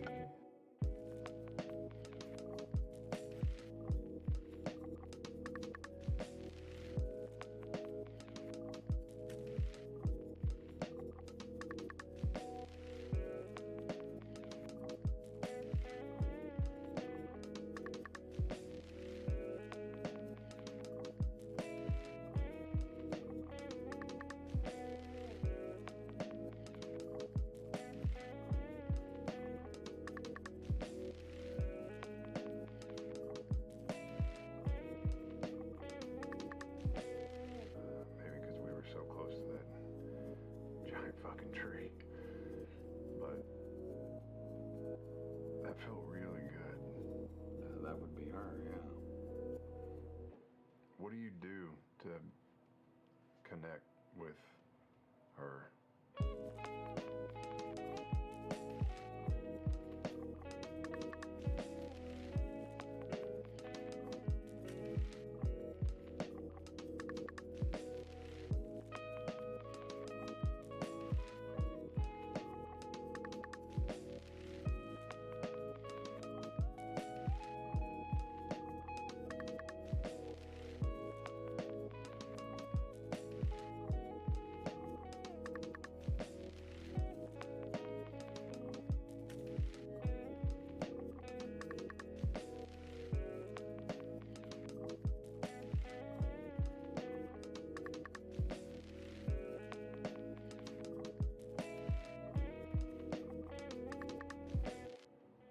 Well,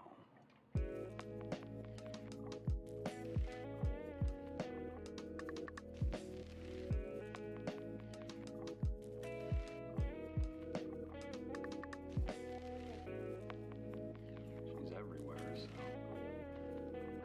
I mean, honestly, the best things to do are to sit still and breathe slowly. And one of the things I like to do, although it's harder to do in a place like this, is just slowly count the number of sounds you hear and listen for each and everything and start to name what it is as it goes by. And slowly you'll see her and feel her in everything that is around, every plant that's growing, every animal that's hunting. While her power may wax and wane depending on where we are, it is something that's always, nearly always, available.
Okay, so we were actually in the middle of a super interesting discussion that I wanted to get back so we could have it on stream. Oh, are we? We're live again? We are live again. We never stopped being live. Oh. We just mute the microphone and sort of step away for a minute and open the garage door and all the lighting gets blown out. It's lovely. So when I walked over here and picked my nose, that was... Yeah, and you know, I wanted to say something before you pulled your junk out, but then it happened, and you know, that it just is what it is. These things happen on the internet. Who among us hasn't accidentally? Anyway, Yeah. we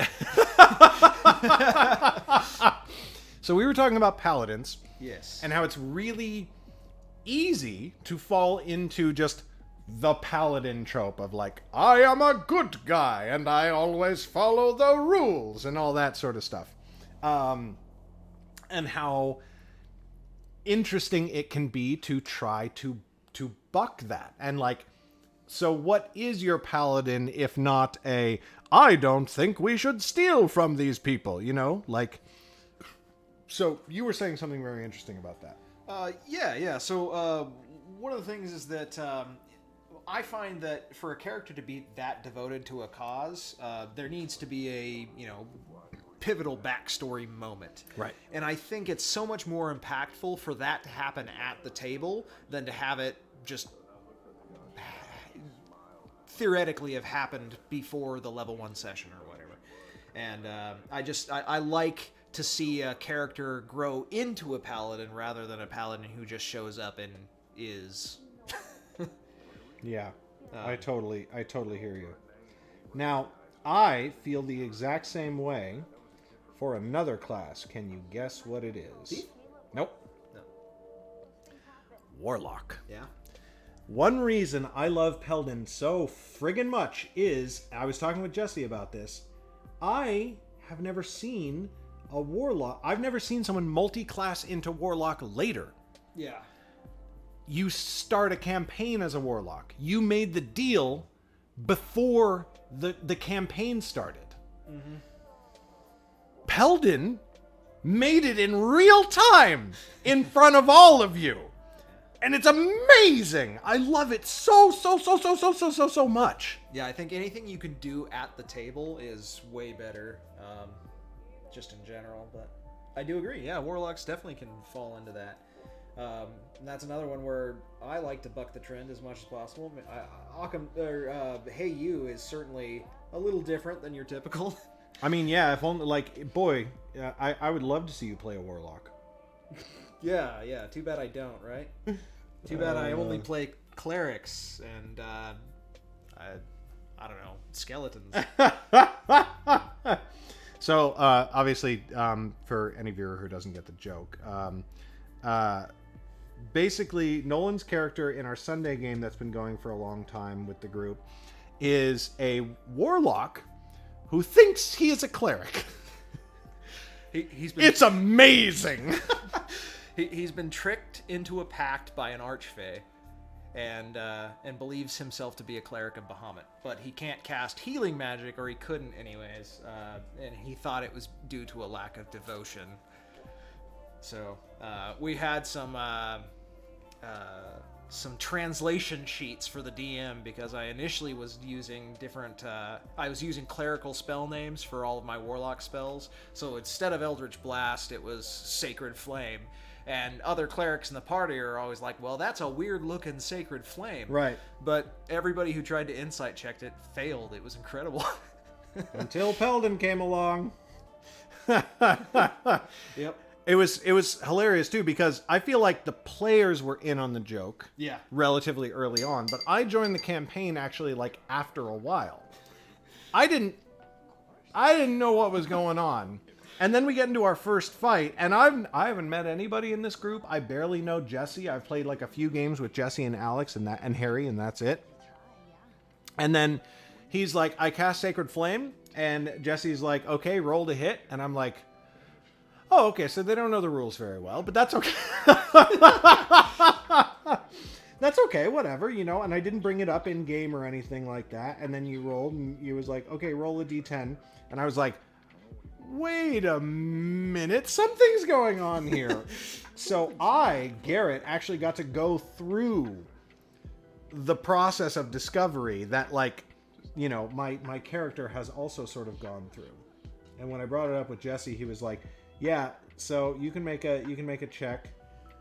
And also, like, but I was also from Rim, where, like, being a cleric is just a thing, and so is being a warlock. Like, there are lots of warlocks, like, that is a thing in Rim. And so I was like, wait a minute. I know what's going on here. Yep. But yeah, he's a funny character. He's the best. I fucking love Heyu. I would die for that Dragonborn. Yeah, he's a riot. He can't see very well. Yeah, I've noticed that only recently. Yeah, so that has some interesting things that sort of play out in the narrative during the game, but nobody really asks about it. When I first threw it in there, I was like, you know, I've never heard of any player adding this kind of a weird thing to a character, like farsightedness. Right. It's just such a weird thing that you know, a lot of people in the real world are that way. And you think, Totally. well, maybe with magic you could fix that stuff, lesser restoration, and take care of it, or you know, are glasses even invented? Who knows? I don't know. But what if not? You know? Yeah. So far, we're just kind of on the assumption that there isn't a whole lot of options for him to fix his eyesight. Yeah. There might be, I think there was some mention of perhaps there's spectacles or eyeglasses in the world, but we haven't really looked for them or anything like that. I was very interested in my book that I'm wrapping up right now, but when I was writing it, I had this character, and I just wanted, I'm always looking for ways to make my characters more, you know, differentiate them from other characters that I've had before, and everything like that. And this was a side character, it wasn't a big thing, but I was like, what if his eyesight was just like a little bit bad? What if he'd been assigned to this squadron of archers, but he just didn't have the best eyes in the world? And then I was like, well, you know, like it would be in the real world, like he'd try to go get spectacles, but like obviously he couldn't do that. And then I was like, wait, he couldn't, could he? And I went and I Googled it, and I didn't know this until this moment. Spectacles are like thousands of years old. Yeah, early designs, you know, were pretty old. And like they had them like in and pre-Egypt. And so I was like, well, fuck it, he's getting spectacles. That's going to be like a little subplot that's going to happen in the book. But it's, yeah, Is that khaki? That is khaki. Okay. That's that, yeah, you can just go ahead and feel free to use it. But that's one of those interesting things that, like, I didn't know that. Mm-hmm. I didn't know that spectacles were a thing. It's the sort of thing that can feel so recent, but it actually is much older than I thought, and, you know, probably a lot older than a lot of people think. Yeah, it's kind of one of those things where you just don't think about it until all of a sudden you find out, and you're like, wow, that's pretty incredible. I did actually have a couple, like I have my team of advanced readers who read a book like months and months before it comes out to help me isolate issues with it. Yeah. And I had a couple of them be like, wait, what? Spectacles? Like, he has spectacles? And I was like, hey, check out this article. And they were like, holy shit. I was like, I know, that's what I said. It's a really interesting thing.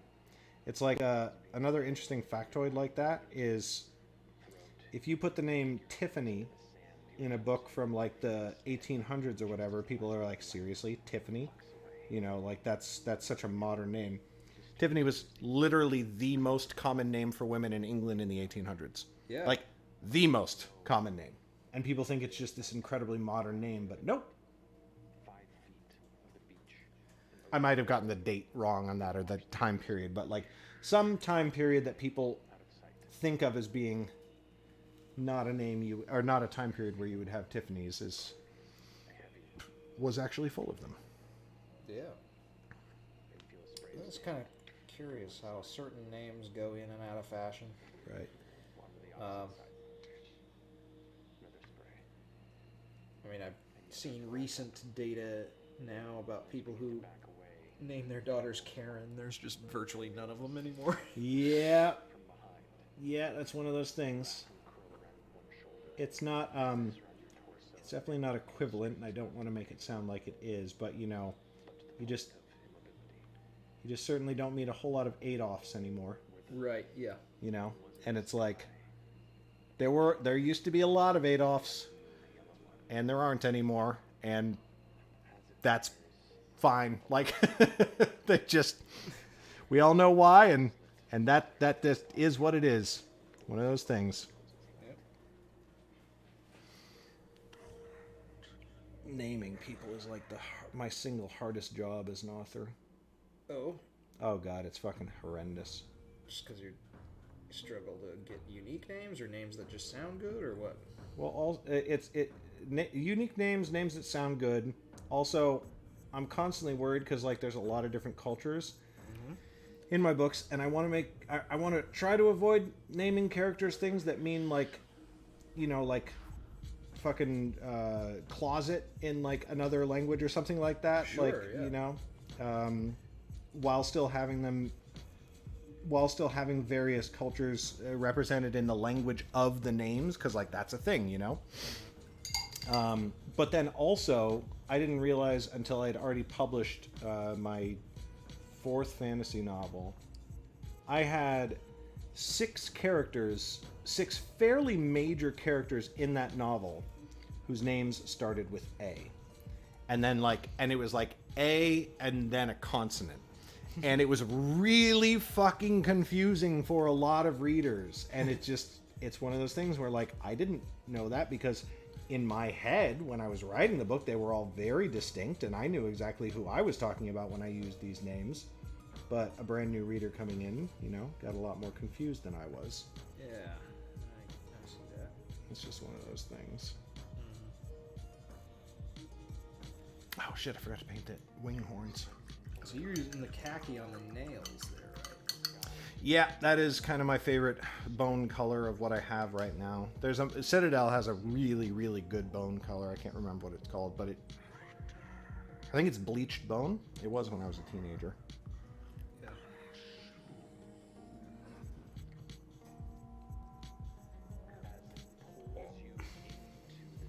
Yep.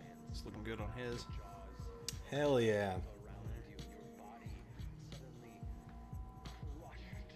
Should we get a close-up of him real quick for the stream? You haven't seen him in a bit. Sure, yeah. Oh, also, I should be on close-up mode. Oh, and we were supposed to swap seats, I thought. Oh, yeah. You want to do that now? We could. Hell yeah, let's do it. Change places. Places, everyone. Places. Don't mind this, folks. Whoever's watching. How many Pay no viewers attention we to the have? man behind the curtain. I don't know. Try not to watch when the stream's actually going, because otherwise I'll just like sit there and sort of stare at the number. Just like obsess over it. Yep. Sure. Okay, there we go. So if you hit the C2 button, that's why we don't swap positions, so that I can control focus when I need to. And then now autofocus should be on. There we go. So we just got some simple brown for most of his leathers. Doing up some bone color on his toes. And we got the green and yellow for his flesh tones. Because he a druid. Yeah. Do you want this? Yeah, we should probably, Another coaster for you? that's alright. It's on the painting mat. Ooh, Honestly, I just love the coasters that Crystal brought over. They're gorgeous. trade you. Oh, yes. Probably a good idea as well.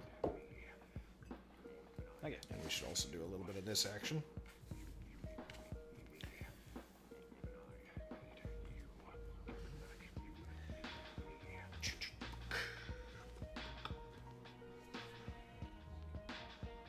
Yeah, dig the open source music. Yeah, it's good stuff. Right?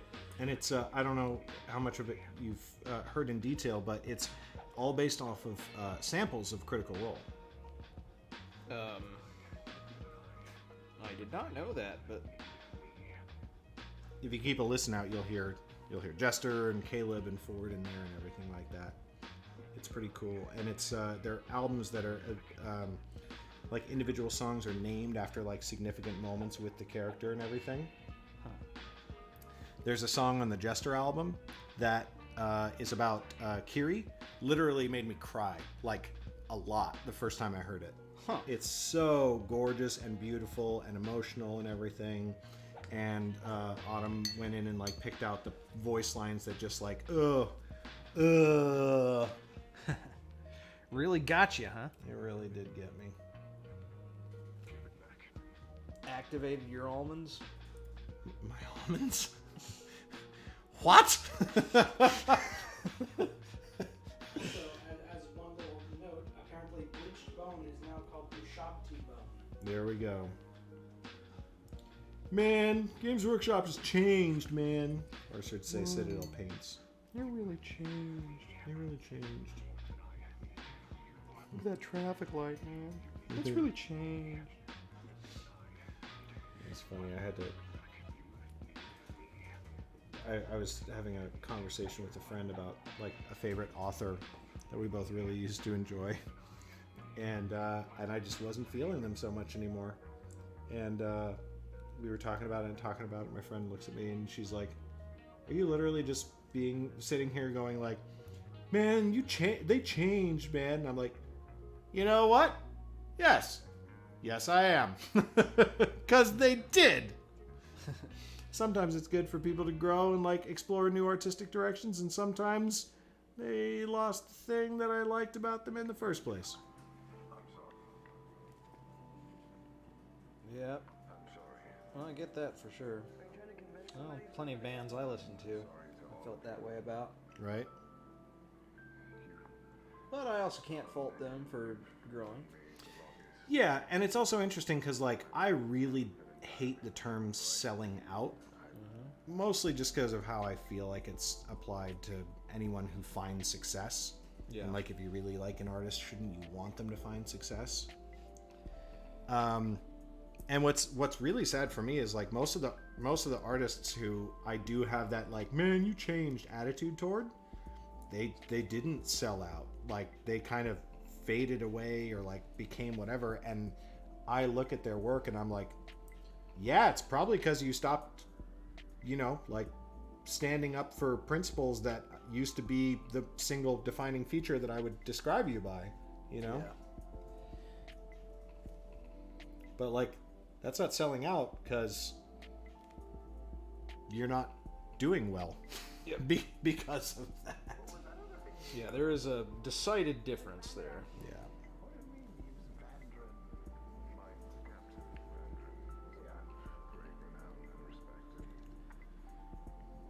I'm all worried now. Should I be more interesting? Should I be less interesting?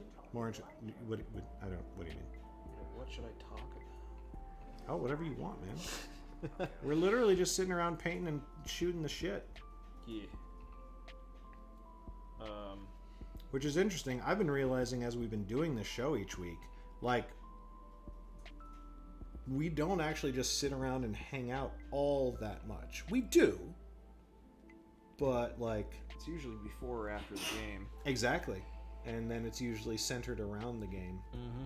But, like, when I've talked about this with the person, with Lucas, I guess, last week. Mm-hmm. But, like, when Jesse showed up, we were, like, immediately talking about, like, pretty deep stuff, like, 5 minutes into the show. I was like, huh, that's interesting. Jesse was like, yeah, I guess that's just kind of where I go automatically. Huh. But, like, that's interesting to know because I didn't know that from, D&D and the Mead Hall in general, Yeah. That's not the sort of conversation that happens there. And I find it really nice and interesting, so. Well, I tried this honey brown on his pauldrons here, and I'm just not liking it. I did a stripe on his chest as well. Not into it. We're doing it over. We'll do it live. To play him out. What does that mean? To play him out? To play us out. What does that mean? What is that from? That's the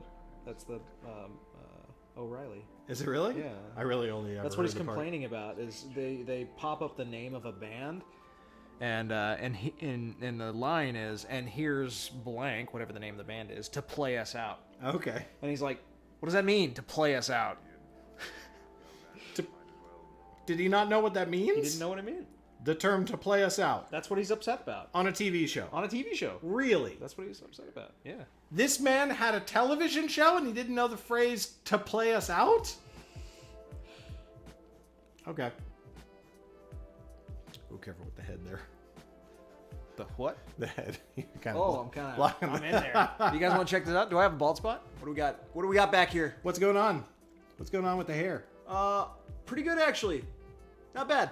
You've always had nice hair, Nolan. That's what I appreciate about you. Is that what you appreciate about me? Could you just take 10% off there, Garrett?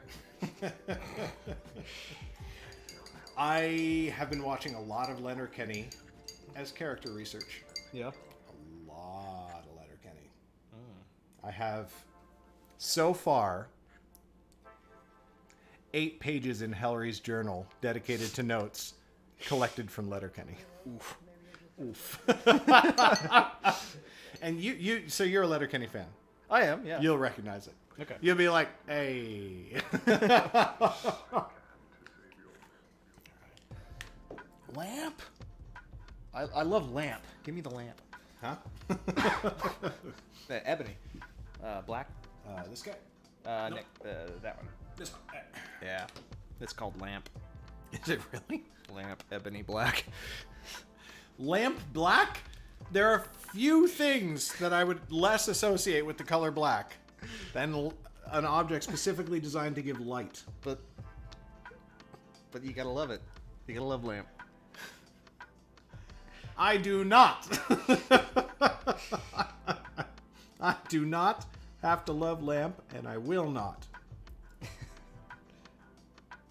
How do I want to do this? I'm finally at a point where How do you want to do I'm this? not sure how I'm proceeding. Okay, honest opinion. What do you think of my new not how do you want to do this line from the Thursday game? Do you remember? I don't remember. We've only mine. used it 1 week so far. Yeah. All right, dude. What happens to him? I thought that was clever when I thought that up. It'll work. It works, right? It works. I like it. I think I want.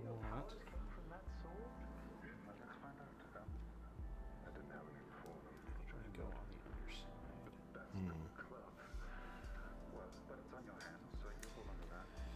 You know, I think that I'm kind of okay resigning myself to the fact that this is going to be my least favorite dragon I ever paint.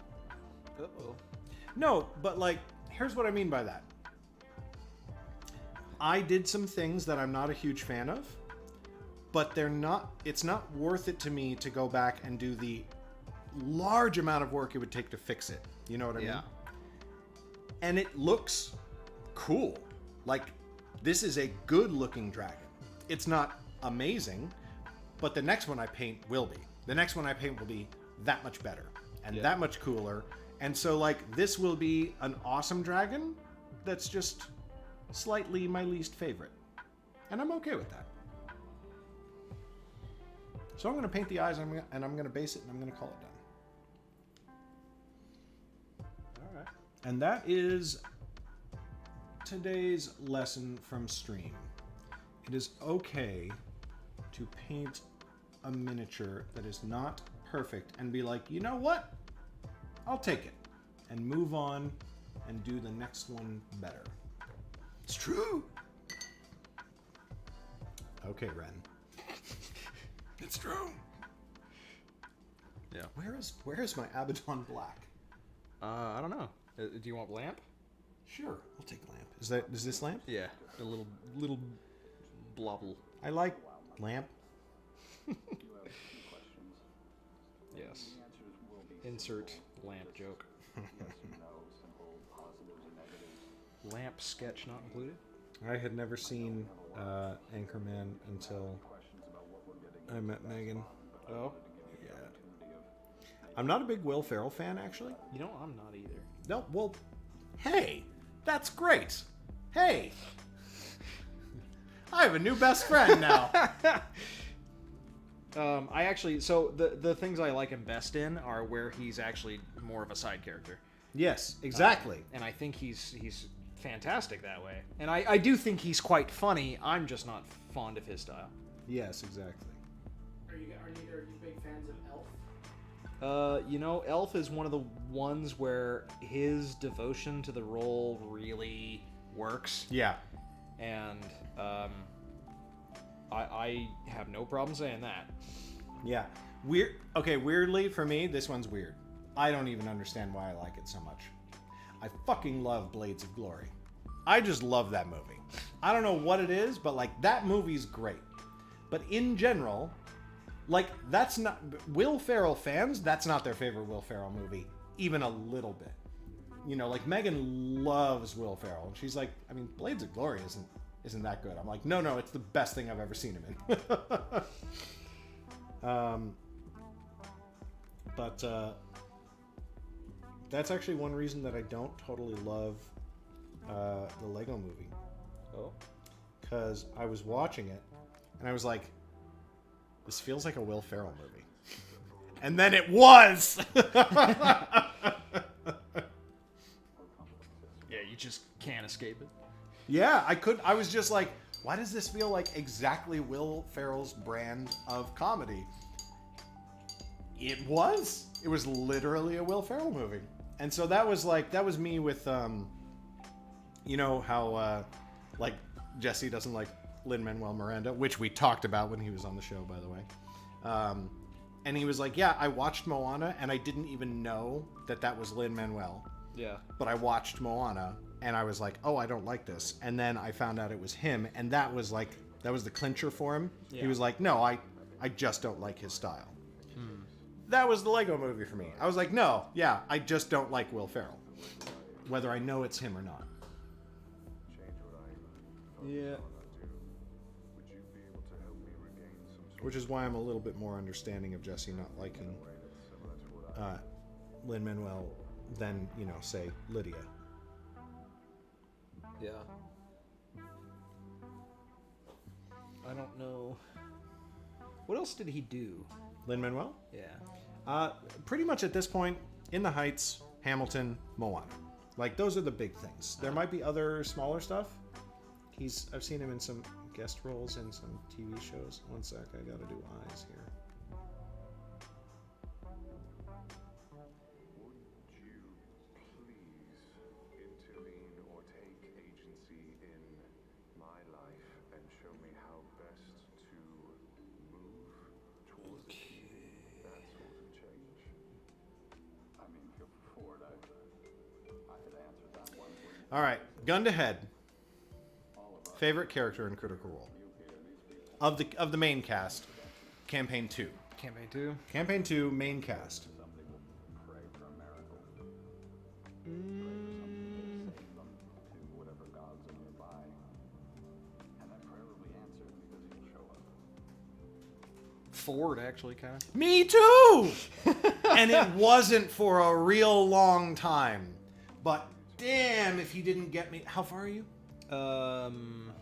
96 or something, episode 96. Okay, yeah. Damn if it didn't get me with the Star Razor. Like, Yeah. that was the moment where I was like, I have a few favorites, and now I just have a favorite. Yeah, I think, I don't know. My reason for it is, ineffable a little bit, I think. Mm-hmm. Oh, that's okay. I don't know why I'm defaulting to Ford.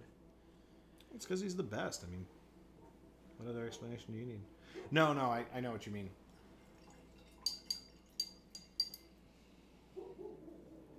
Woof, woof, woof. Borf. Bork, bork, bork, borf. Borf, borf. I don't know if you guys feel the same way, but I've been surprised by how much Beauregard is growing on me and starting to rise in the ranks. Beauregard was my favorite. Was my favorite for like the longest time. Love her. And what's funny about that is that I feel like if I had watched Campaign 1 and experienced the fandom reaction to Keyleth, Beauregard would have been my reflexive favorite. I would have just been like, Beauregard's my favorite just because fuck all of you for the way you treat Marisha. But in actual fact, I was just like, oh my god, I relate to Beau so much. I relate to her so much. The thing is, I still didn't love the Beauregard character early on. I still, like, it was still too much of the same issues that Keyleth had, I feel like. But then she grew into that character so much after, I don't know, 30 or, like, episode 30 or something, there started to be such a noticeable transition that she's definitely near the top of my list at this point. Yeah, I adore her. Okay, so I need some good palette space. You still using that black very much? A little bit. Little bit? But, I mean, I only am doing the cuffs on his pants here, and that's pretty much all I need for the black. So if you need to use it, you can use it. I need a good... Oh, there's my black. Okay, I need a good load of very watery black. So, just for the stream, I am ready to base our dragon here. Try and get him in here. And, so... I have already painted it, I've already covered it with sand, and so now I'm going to paint the whole thing black, and the best way to do that with a heavily textured sand base like this is to really water down your paint. So I'm going to mix some black in here with just a metric fuck ton of water, and then just sort of dribble that all over the base to get that black in there.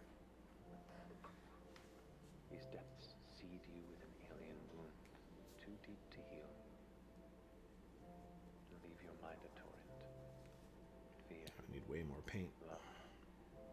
Pursuit for self-worth. Ah, I've heard a return. Oh. You found my gaze through chance, through deed, through company. These waters are your home. And always have been. Get this shot. These waters are me. And I am them. I am the lands that rise from them. I am the trees that bind them. I am the beasts that keep them. This seed of darkness, this seed I cannot heal, but I can help you carry the burden. I can free you from the fiend that feeds. If you would but protect all that is me. Will you walk my lands, swim my shore, and guide my children as one of my own? Yes, I would. This is my first painted dragon I've ever had. Oh. Mm-hmm. My boon is yours. Never had one in Warhammer It when I is was a our kid. nature to adapt. Come. Which is weird because I played High Elves. Yeah. I was pretty obsessed with all of Games Workshop lore when I was a teenager. The first probably 250,000 words I ever wrote was just Warhammer fan fiction. Yeah. Well, that's all right. Full-on self-insert, like I was in there, you know, like fighting the battles with like all the famous characters from their lore and everything like that. Yeah. Huh. Very attractive to women. Of course. Incredible, and of course, you know, all of the major heroes from 40K wanted to be friends with me. Mm-hmm. You know, just standard stuff. Right. Yeah. The default experience most people have in war. Let's see. I wonder if the lighting's going to be a little better if I bring this up here. I can see what I'm doing a little. You got to Where's hold it in the spot? center. There we go. There we go. Right there. Center of the frame. Yeah, there we go. Maybe. Angus, could you help with the focus real quick? I could hit the autofocus again. Oh, did you turn it off? No, I don't know. Maybe I don't know. I don't think so. Is it not? Oh, it's on manual focus, so should I turn it to autofocus? Yeah. I think. I just turned it to manual. Okay. Is that what happened? Yep, there we go. It's starting to try and autofocus. Yeah. There we go.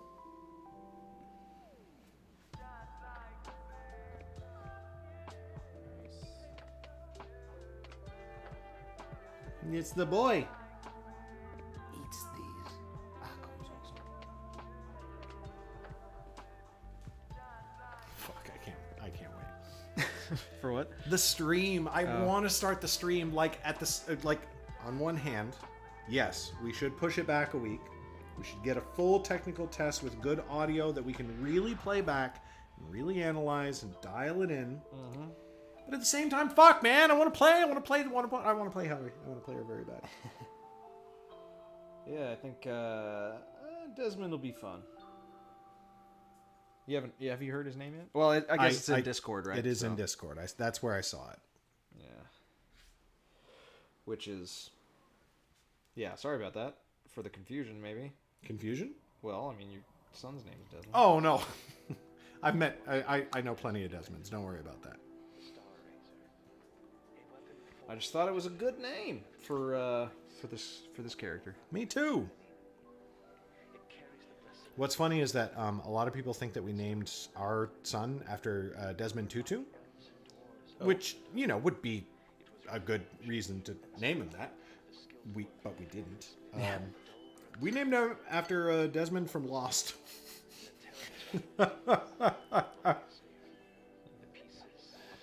My last name actually came first, and I was struggling to think of a good first name, and just landed on Desmond. It worked. That's how it happens. Mm-hmm. Where's my brand?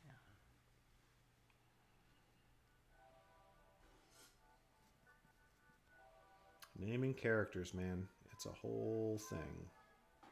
What's the last thing you remember? Naming things in general is really hard. Yep. It's considered one of the biggest challenges of software development. Oh, really? Yep, naming things. Well, you're not talking about variables. You're talking about like products and stuff, right? Well, all of the above. Oh yeah.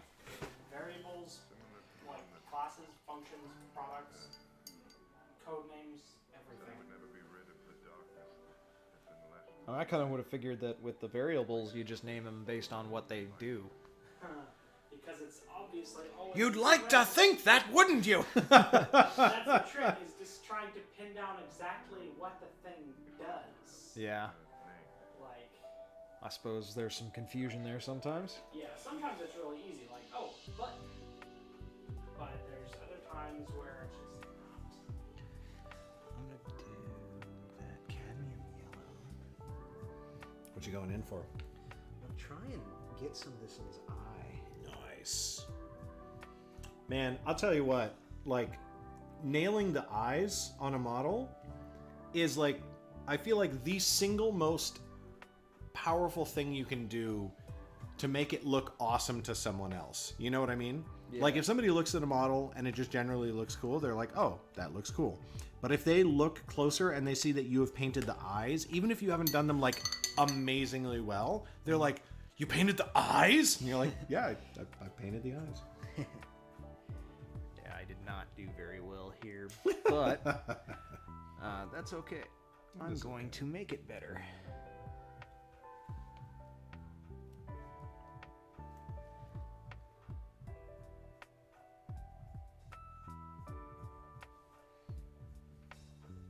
Bridget's saying you look so good.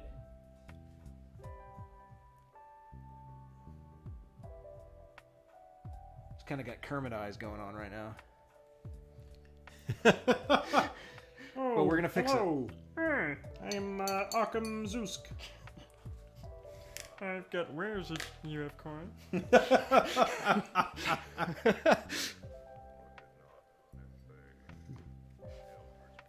Yeah, if only. All right, let's see if I can clean this up. All right, how's my green doing in this corner? Good. Have I told you my technique for eyes? Yeah. Yeah. Or I think I heard it from Bridget. Okay. Rather. I do like it. I think it's highly effective. It's super effective. You know what's funny for somebody my age? Never got into Pokemon. Me neither. Really? Yeah. Hey! God, we have so many things in common, Nolan. Who would have known? Who'd have known? My first big purchase for myself was pooling together $100 to buy Game Boy Advance and Pokemon Sapphire. Nice. Common experience for, yeah, that was a common experience for a lot of people. You know, whatever edition of Pokemon it was. Yeah. It was the, you know. Oh my God, I never owned a Game Boy. Me neither. Which is funny because I was obsessed with video games. And my parents didn't mind letting me play video games. And they didn't, it wasn't, you know, like they had the money to get it for me if I wanted to. I don't actually know why it never became a thing that I wanted. Yeah. Yeah, it's kind of the opposite for me. If I ever did want one, I could never really buy one. But Oh, painting this rock is going to be a pain.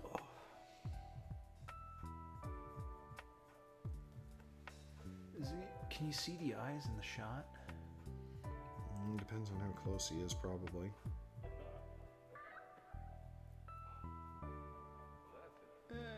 Not really.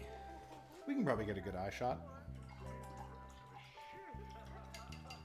Well, they're What you want to do is you just want to shoot it right in his eyes. yeah. They're looking okay. They're not great. Oh, I like him. I'm softening them up a little bit so they don't look as, you know. Let's see what we can do.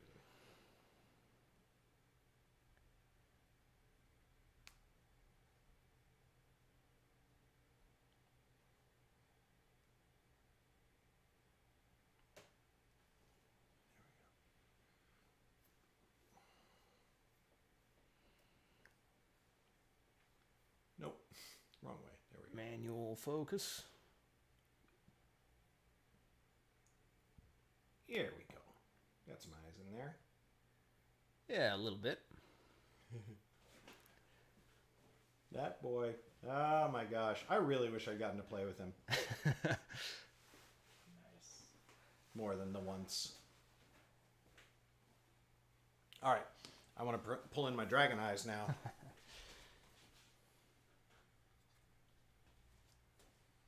So I'm happy with how these turned out as well. Sorry if I hit you in the face with that. Oh yeah. Oh, that looks really good. Oh yeah. Oh, I like him so much. I like him so much. Ooh. He's coming along nicely. Yeah, he's starting to look real good. Yeah. It's funny that you say he's like the worst one out of the ones you got, but Well, that's the thing. He's the first dragon I've ever painted. So like, I'm happy with him. I just know that I'll do the next one better. that okay. You know what I mean? That's what I mean by it. It's Yeah. like, you know what? I'm okay calling this guy done, and then being like, the next one will be better, and then the next one will be better, and so on and so forth. Yeah. I think I'm gonna need a.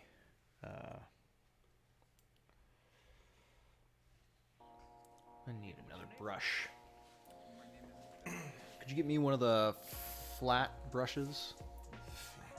So, one of these guys. One of the thicker handles. There should be one. Like this? No? Yeah, I think. Is that flat or is that round? It looks kind of round. That one's round. That looks flat. That's a flat one. Hey, there we go. Yeah, cool.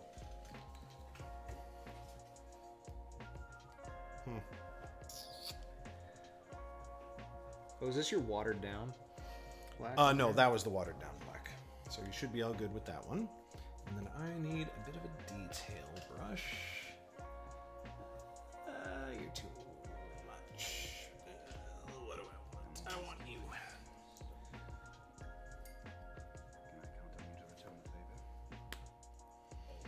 Now we are painting around the flying stand, and we really don't want to get paint on it. We probably will, because that's the nature of the beast.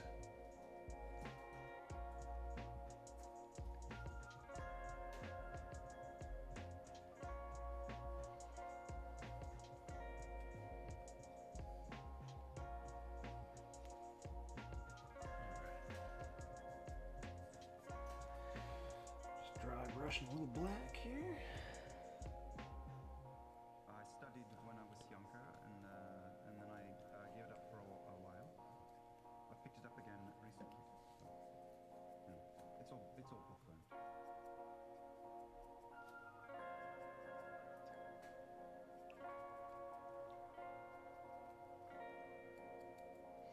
I have to say, I also do really love Caleb, but it's so hard to call him my favorite, just because it's really hard for me to connect with somebody who's like that emo, you know? Yeah, that's actually that's an interesting thing too, because I think Caleb would be my favorite if he lightened up. Right. Which, you know, understandable why he doesn't. Mm-hmm. But also hard to get on board with. Yeah. I think certainly from a pure enjoyment perspective, Right. it has to go to Jester. Oh. To me, at least. I always. She is right up there for sure. Because I would not be alive. She's just so freaking adorable and bubbly and entertaining. For me, it's hit and miss. When she's on, but sometimes I go, she's off. All right, Jester. Let's move on. But you know, that's fine. She's up there for me. I mean, we're talking about like picking between top tier choices in the first place. Exactly. It's like 9, 9.5, and a 10. Yeah. So I don't think that I don't think anybody'd be disappointed with. Did you mix that khaki? So that's pure khaki. Okay. And that is some khaki white blend. All right. Cool. Khaki. Oh, you know what? I don't know if I can get under there. Well, now I have to find a reason to throw you guys up against a red dragon. Yeah.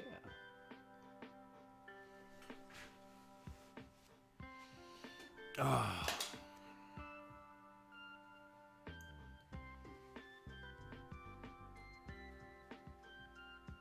Yeah.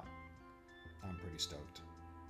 This came out nice. Yeah, it looks really good. I'm quite impressed. That's better than most of the paint jobs I do. Well, just gotta wrap up the base to make it nice and parfait. Parfait. Parfait. You and I are meeting. Oh, little black, just a little bit of black hair. Oh, yes, very good. A khaki. I know everyone else makes fun of your smell, but I don't smell fucking. That's what I like about you.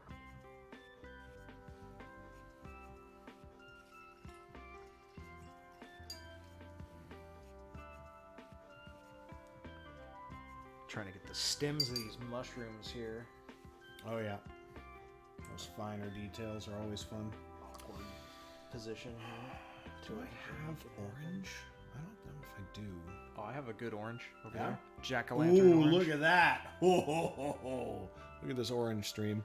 Oh, it's so orange. I love it. Yeah, there's a couple colors where I look through the shelves and I found them. I'm like, ooh, I want to use it, and I just haven't found a good spot for it. Right. That orange is one of them. There's the peacock teal, which is a lovely color, and the I think it's Bahama blue or something as well. They're brilliant, but they're bright and vibrant, and they're just not really what I paint my minis. Right.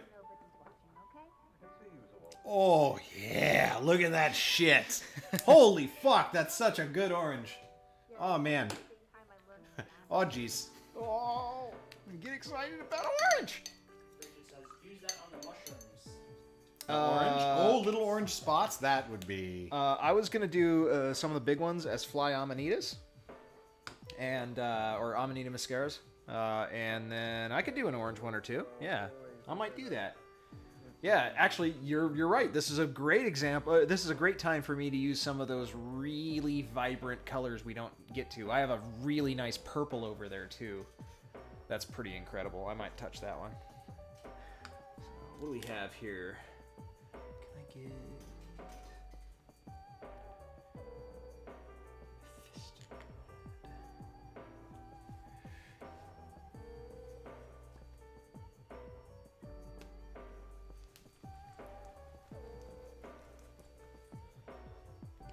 Got these Citadel base coats. These are I have a lot of those. probably really nice comparatively. Mm-hmm. Yeah, go nuts on them. This lid is not cooperating. You know, I was just when I picked up Angus for today, I was just complaining about the Citadel paints. When I was a teenager, they had these tops that were screw off. And they just worked so well, and they had a little well in them that you could use to put paint in and everything, and they were just so nice and easy to use. And the new design that they've got, I am not a fan. It is very irritating to me. Yeah, I don't know who designed these things, but Fuck them. go back to the drawing board, bud. It's like Wish you'd take about 10% off there, bud. I've heard so many stories about these lids not sealing all the way, as well. Yep. As just not like being user friendly, fun to use. Yeah. And if I'm going to spend that much money on paint, right? I want it to actually like be there when I'm instead of drying up. All right, so we got a red one there. Let's get a couple more red ones.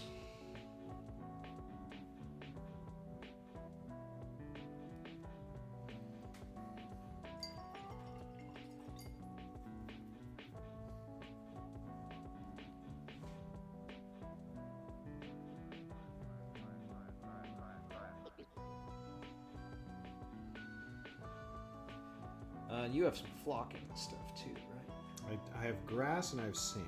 That's about all I have. All right. Which, of course, sand can be turned into a bunch of different things. Oh, I do have sterling mud, which is one of those Citadel textured paints. Huh. Interesting. So that might be worth your time. Maybe.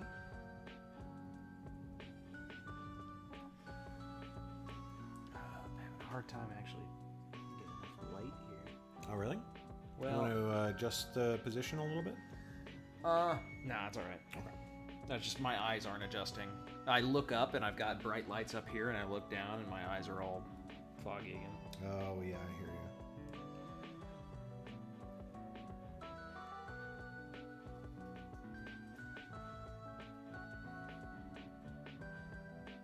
So we just go until we're done? Is that kind of the...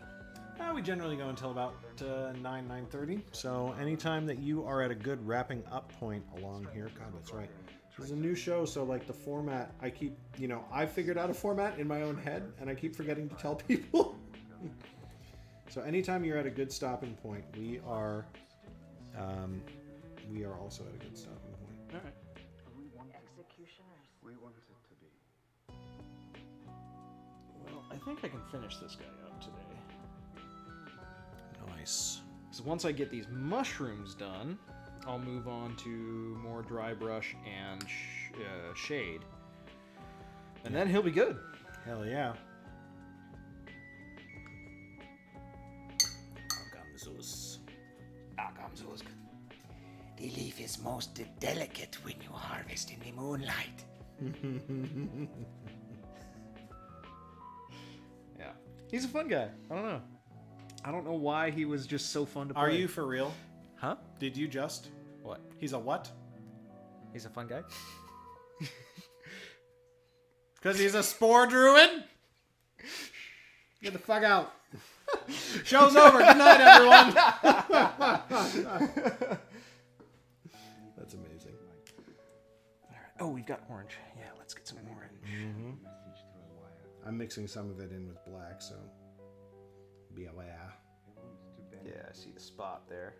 Oop, let me keep this in the frame here. Problem I've got with orange is that there's just not a whole lot of like real mushrooms that are kind of orange. Right. They're usually more brown, and I want people to look at this and say, oh yeah, well those are definitely mushrooms, as opposed to like being confused. Right. So it's kind of a little bit of a fine line I gotta figure out here. But,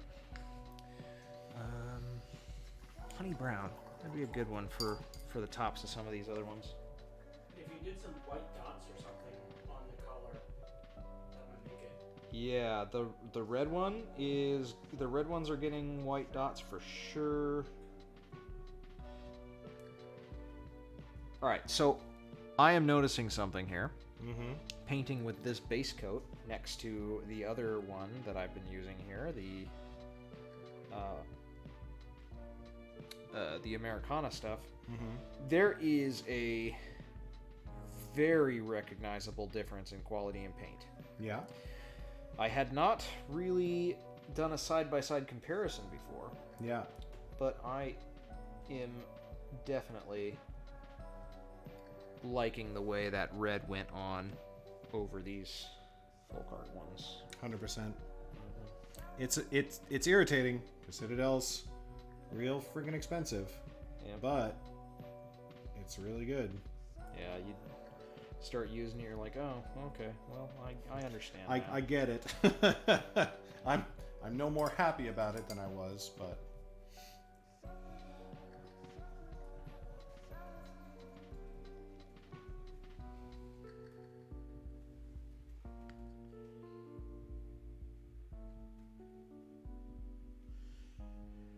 and I was looking at getting some new paint anyways, just because I'm going to be doing it a lot. I might as well invest in some stuff that's really nice. Totally. So I do still think that the Americana stuff is really nice for people getting into it, just first figuring it out. It's inexpensive, so you don't have to worry about like throwing a bunch of money down and then not liking the hobby. And it's also great for like general crafts. Mm-hmm. Like I've never painted a building with Citadel paints. Yeah, right. Never in a million years, you know? So yeah, none of this will go to waste, but I am thinking that it's time to switch to some nicer paints for my minis. Alright, so now get my black back.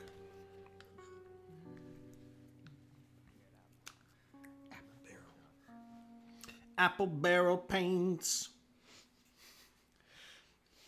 Zeusk with the club.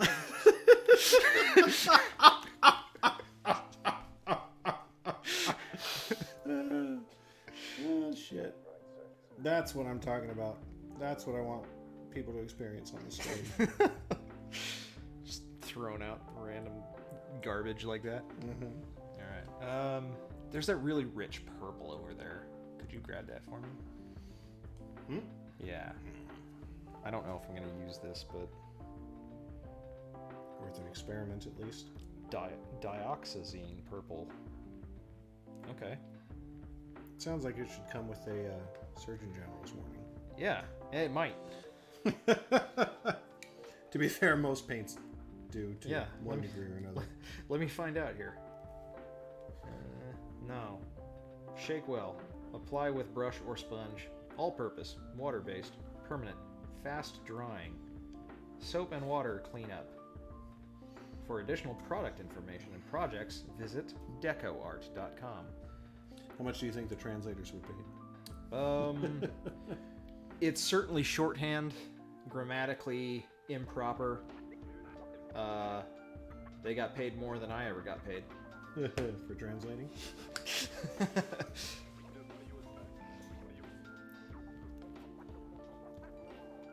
Yeah, I don't know. They did a fine job. Whoever translated this You're fine. You're good. You did just fine. Don't worry about it. In fact, We're just taking the piss. In fact, go ahead and pat yourself on the back. Let's try a purple mushroom here. I'm thinking a purple with a silver stripe. Last time I heard somebody say that, I woke up without my pants in another state. Yep. What's funny about that joke is that I'm like the opposite of that.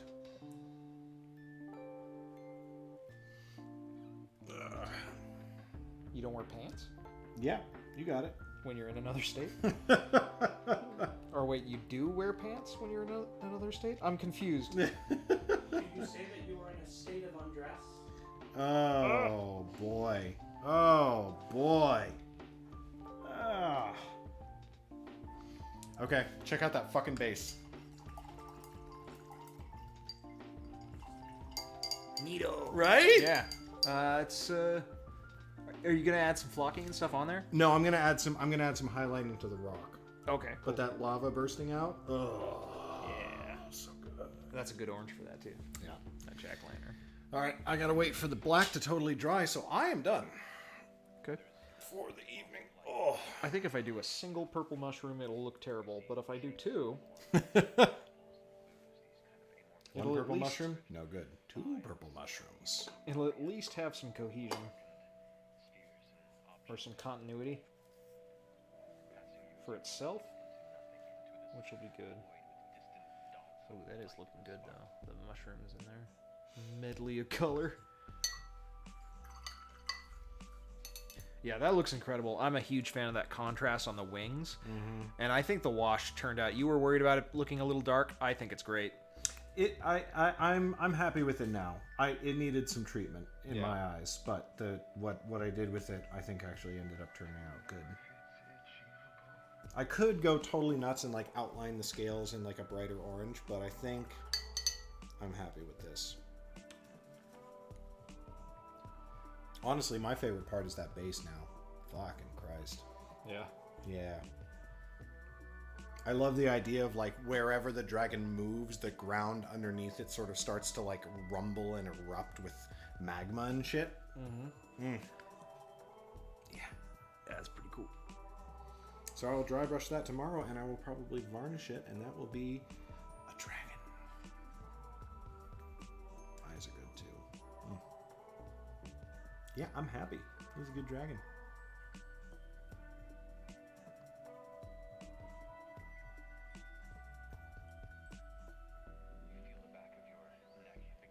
Miss any claws? I miss anything? No, I got the elbow claws.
Up a couple spots I touched on accident.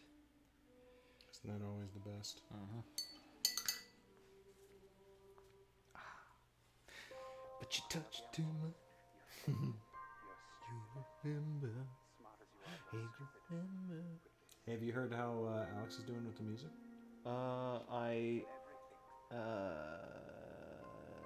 Yeah, kind of. He has,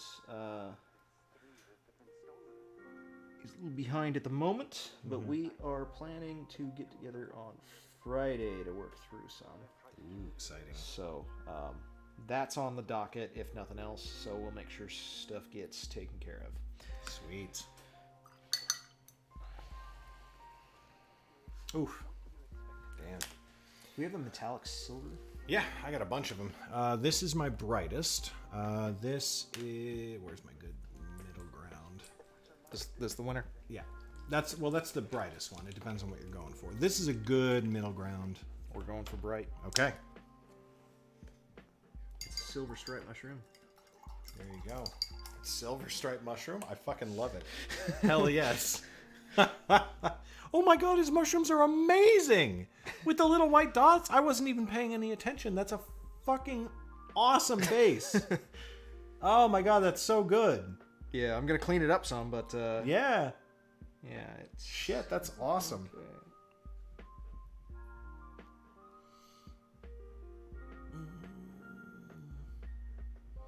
God, can I dry brush this? I'm gonna try. We're gonna see how it goes.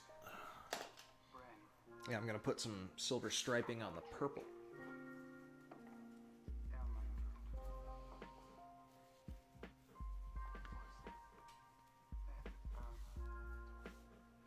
If anybody's a fan of Tenacious D, Yes. Carry on. Jesus Ranch? Jesus Ranch. Yeah, Which one? Jesus Ranch. Is that a song? Yeah. Which album? The Complete Masterworks? Maybe?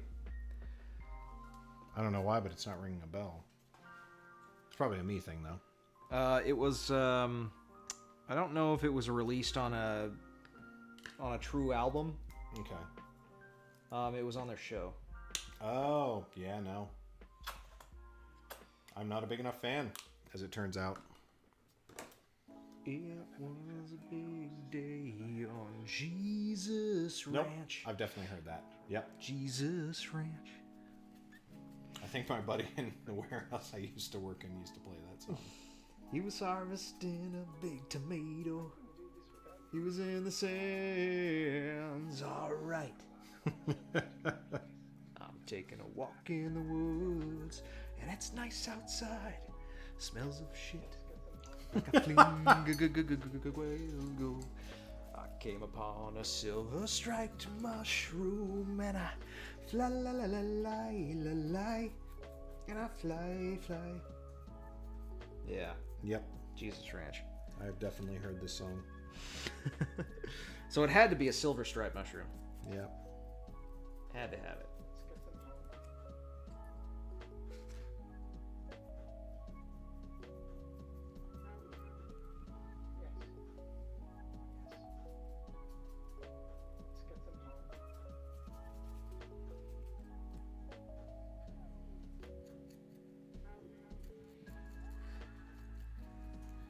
Okay. We're looking good. We're looking like we're about ready to move on to dry brush. Dry brush. Why are you doing this to me? Maybe. Why? What's It's happening? It doesn't. This brush is freaking peeling paint off of the base. Is it gonna automatically focus on this when I get it in the right spot? It's supposed to be in the center of the frame. Oh, Angus, can you... Oh, got it? You got it? Yeah. It happened? Yeah, so we got some mushroom coloration. We're gonna get some flocking down there. And we're gonna get some dry brush on his armor now. Honey brown. Honey brown, folks. In case you weren't sure what to use. If you don't know, now you know, as the kids are saying these days. Mm-hmm. Unfortunately, there's just not a whole lot of texture on this model It's always a bummer, isn't it? to really pop out. Yeah. I was talking, when I started this model last week with Lucas, he was also painting a dragon. And that's one great thing about dragons. It's just texture for days.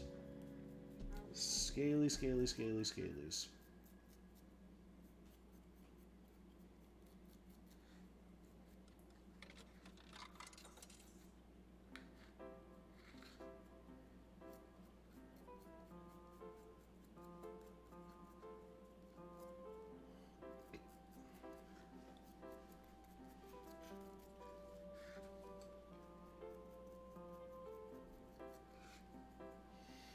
Okay, now we go with a lighter gray for the final dry brush. Very lightly.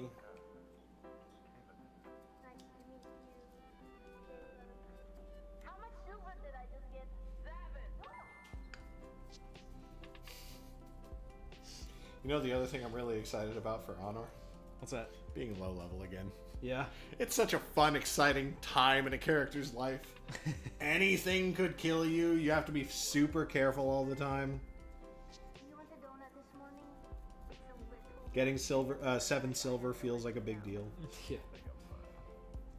It's payday. Right? I really like that. I'm kind of concerned for your well-being.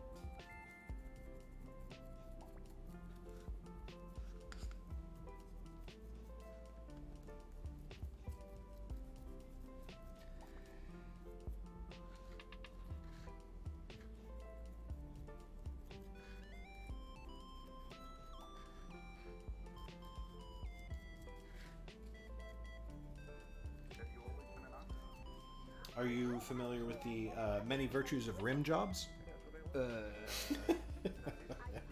I like to paint the edge of a model's base with a very bright color that's like representative of the model, and it makes things easier to view around the table.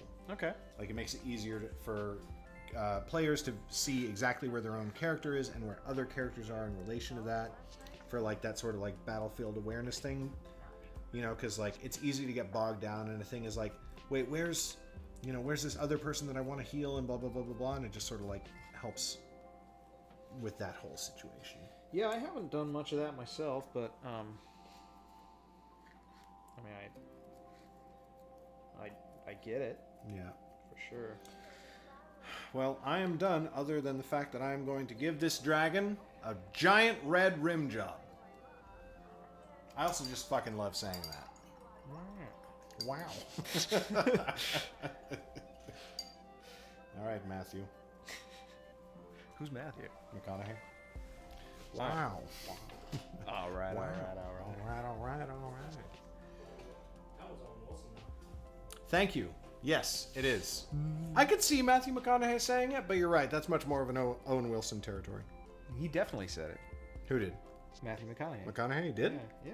But he's not the like classic thing. I don't think that's like. Yeah, I'm pretty sure he is. Didn't he say it in? I think it's from like Dallas Buyers Club. No, I'm pretty sure Zoolander. Zoolander? Zoolander. What's his face? Owen Wilson. Owen Wilson.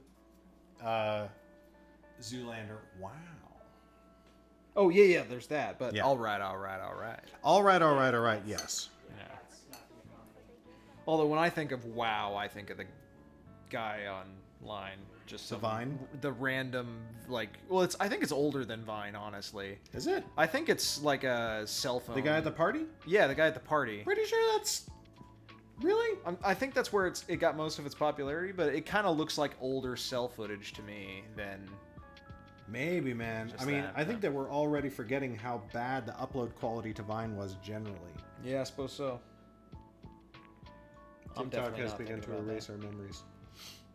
Ooh. Almost forgot about those.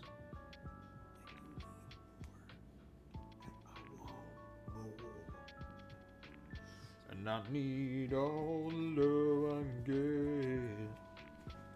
Oh, actually, I shouldn't sing the Sisters of Mercy here. Why? Oh, just it's a song nobody knows. Oh. Well, the only problem is if you sing it so well that we get a copyright strike. Yeah, I suppose. Yeah, it's just old. Well, they wouldn't like being called goth rock, I think, but Really? One of Yeah. those. yeah, but you know, they were certainly part of that scene. Yeah. Yeah, them and I saw them and on their reunion concert a long time ago, and also the Sisters of Mercy, which are another old kind of goth rock group. They probably don't have a problem with being called goth, though. It's funny when people have that sort of thing going on. You familiar with Terry Goodkind? Yeah. He insists his books aren't fantasy. All right. Sure, bud. That's my reaction to it. Okay. Sure. Whatever, sure. Sure, bud. He also turns out to be a bit of a tool. Oh. Which is unfortunate. To be fair, he's not even the biggest tool in the genre, so... Yeah, there are some interesting folk in the writing world. How's he looking? Well, I think he's about ready for a wash. Okay. And I'm going to go with Earthshade and... What's the other one I've got? Could you hand me my box of shades? Box of shades? The shade box? Yeah. These guys are a little box set of shades. They're pretty good. Oh my god. I like the base. The base really brings the whole... Ooh, it looks great with that dry brush. Right? Okay. Gonna get this on the camera real quick. Yeah.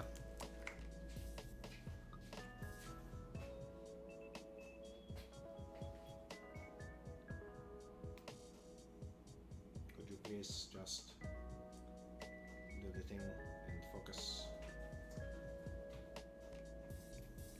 And you just focus. Alright, I'm gonna... Oh, hey, there we go.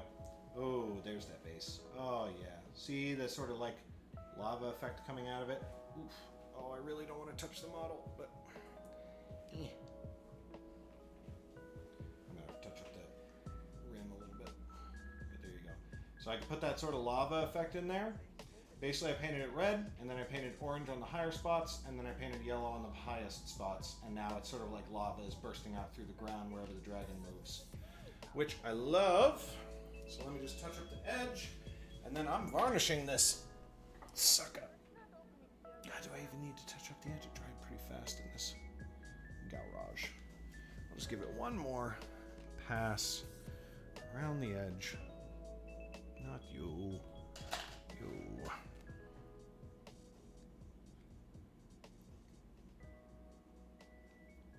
Oh, gentle, gentle, gentle.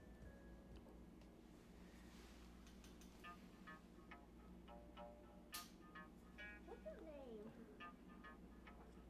Galen. Galen Westman. I like your name. Thank you. Have you heard of the traveler? Galen. Of many travelers. Have you heard of the traveler?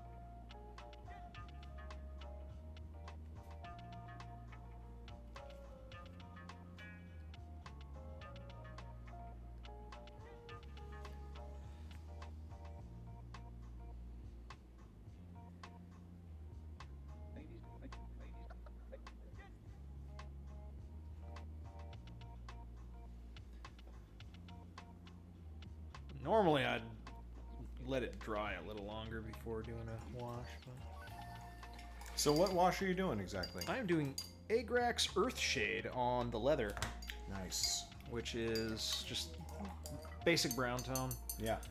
And then I'm going to be doing this Beeltan Green, I think, on his body, Excellent. which will be perfect, I think. I'm gonna go get this guy in the varnish cabinet real quick, and then I will come back and we will wrap up. Actually, I will leave it here while I shape the varnish.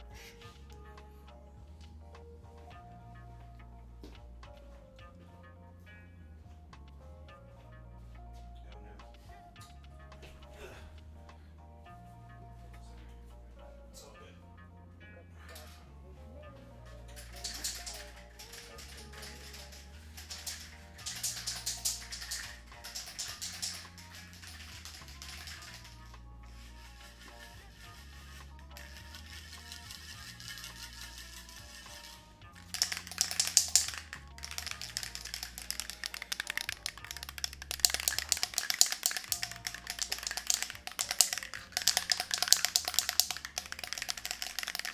back when I used to work production jobs a lot, when we get a new guy on the job who didn't really know what to do with himself, wasn't very experienced. I'm so looking forward to this story. There was one kid in particular. Well, it was commonplace to do, hazing of sorts, Totally. For that stuff, which most was fairly harmless, but every now and then somebody went a little overboard, which is not great. But there was this one kid who we told him we needed to spray paint one of these metal bases that we were using. We made HVAC units for the tops of hospitals and stuff like that. Okay. And we were, he was a scrawny kid. He didn't really know what he was doing. He got the job because they didn't care who they hired. He really didn't deserve, or not deserve, he really didn't belong on a production floor. Got it. It was not the job for him. Right. Deserve is not, and Deserve, yeah. I wish the guy well even, but wasn't his environment. Yeah. And so almost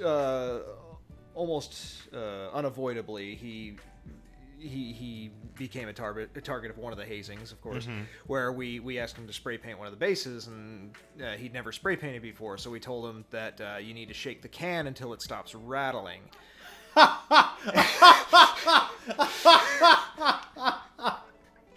Oh no!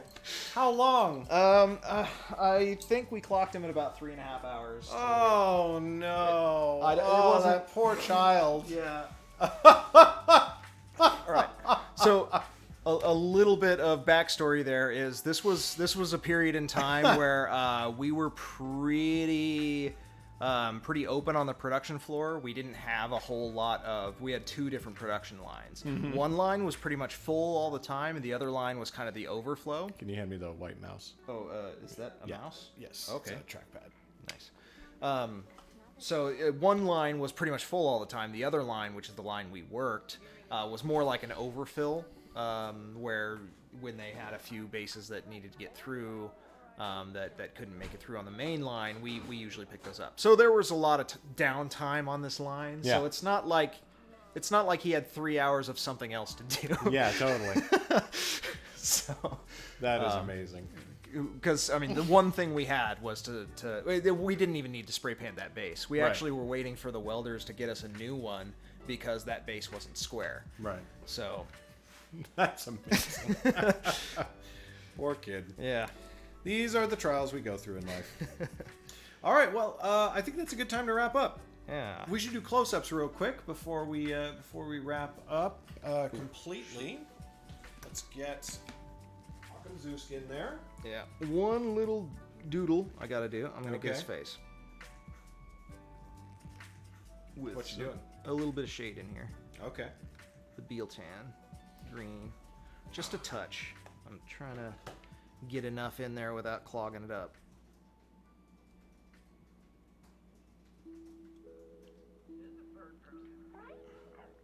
Now it doesn't look like there's anything coming out. All right, I will show off the dragon in the meantime. Yeah.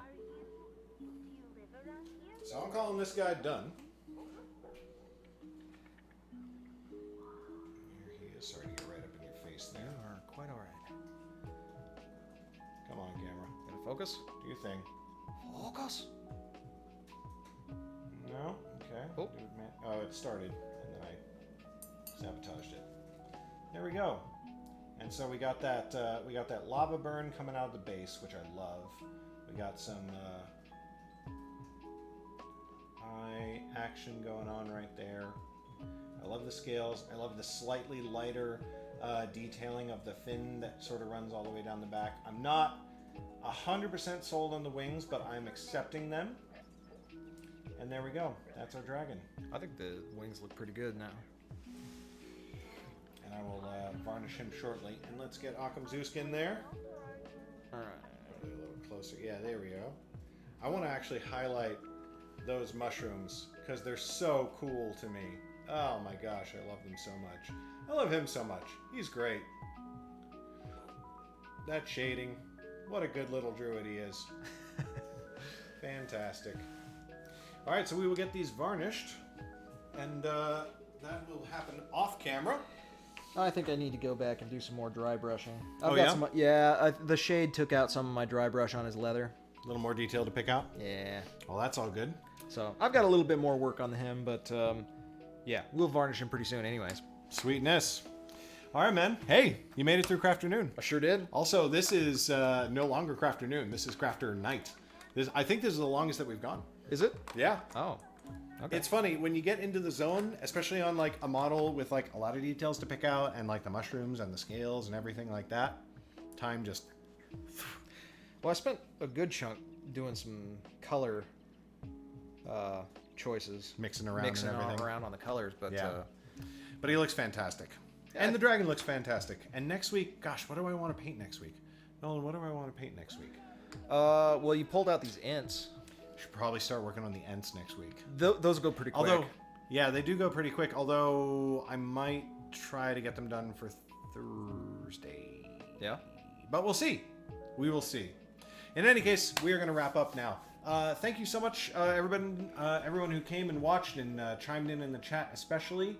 And we will catch you next Tuesday. We're not going to catch you Sunday because we're pushing the stream back one more week. But August 23rd, we're pretty firm on that one.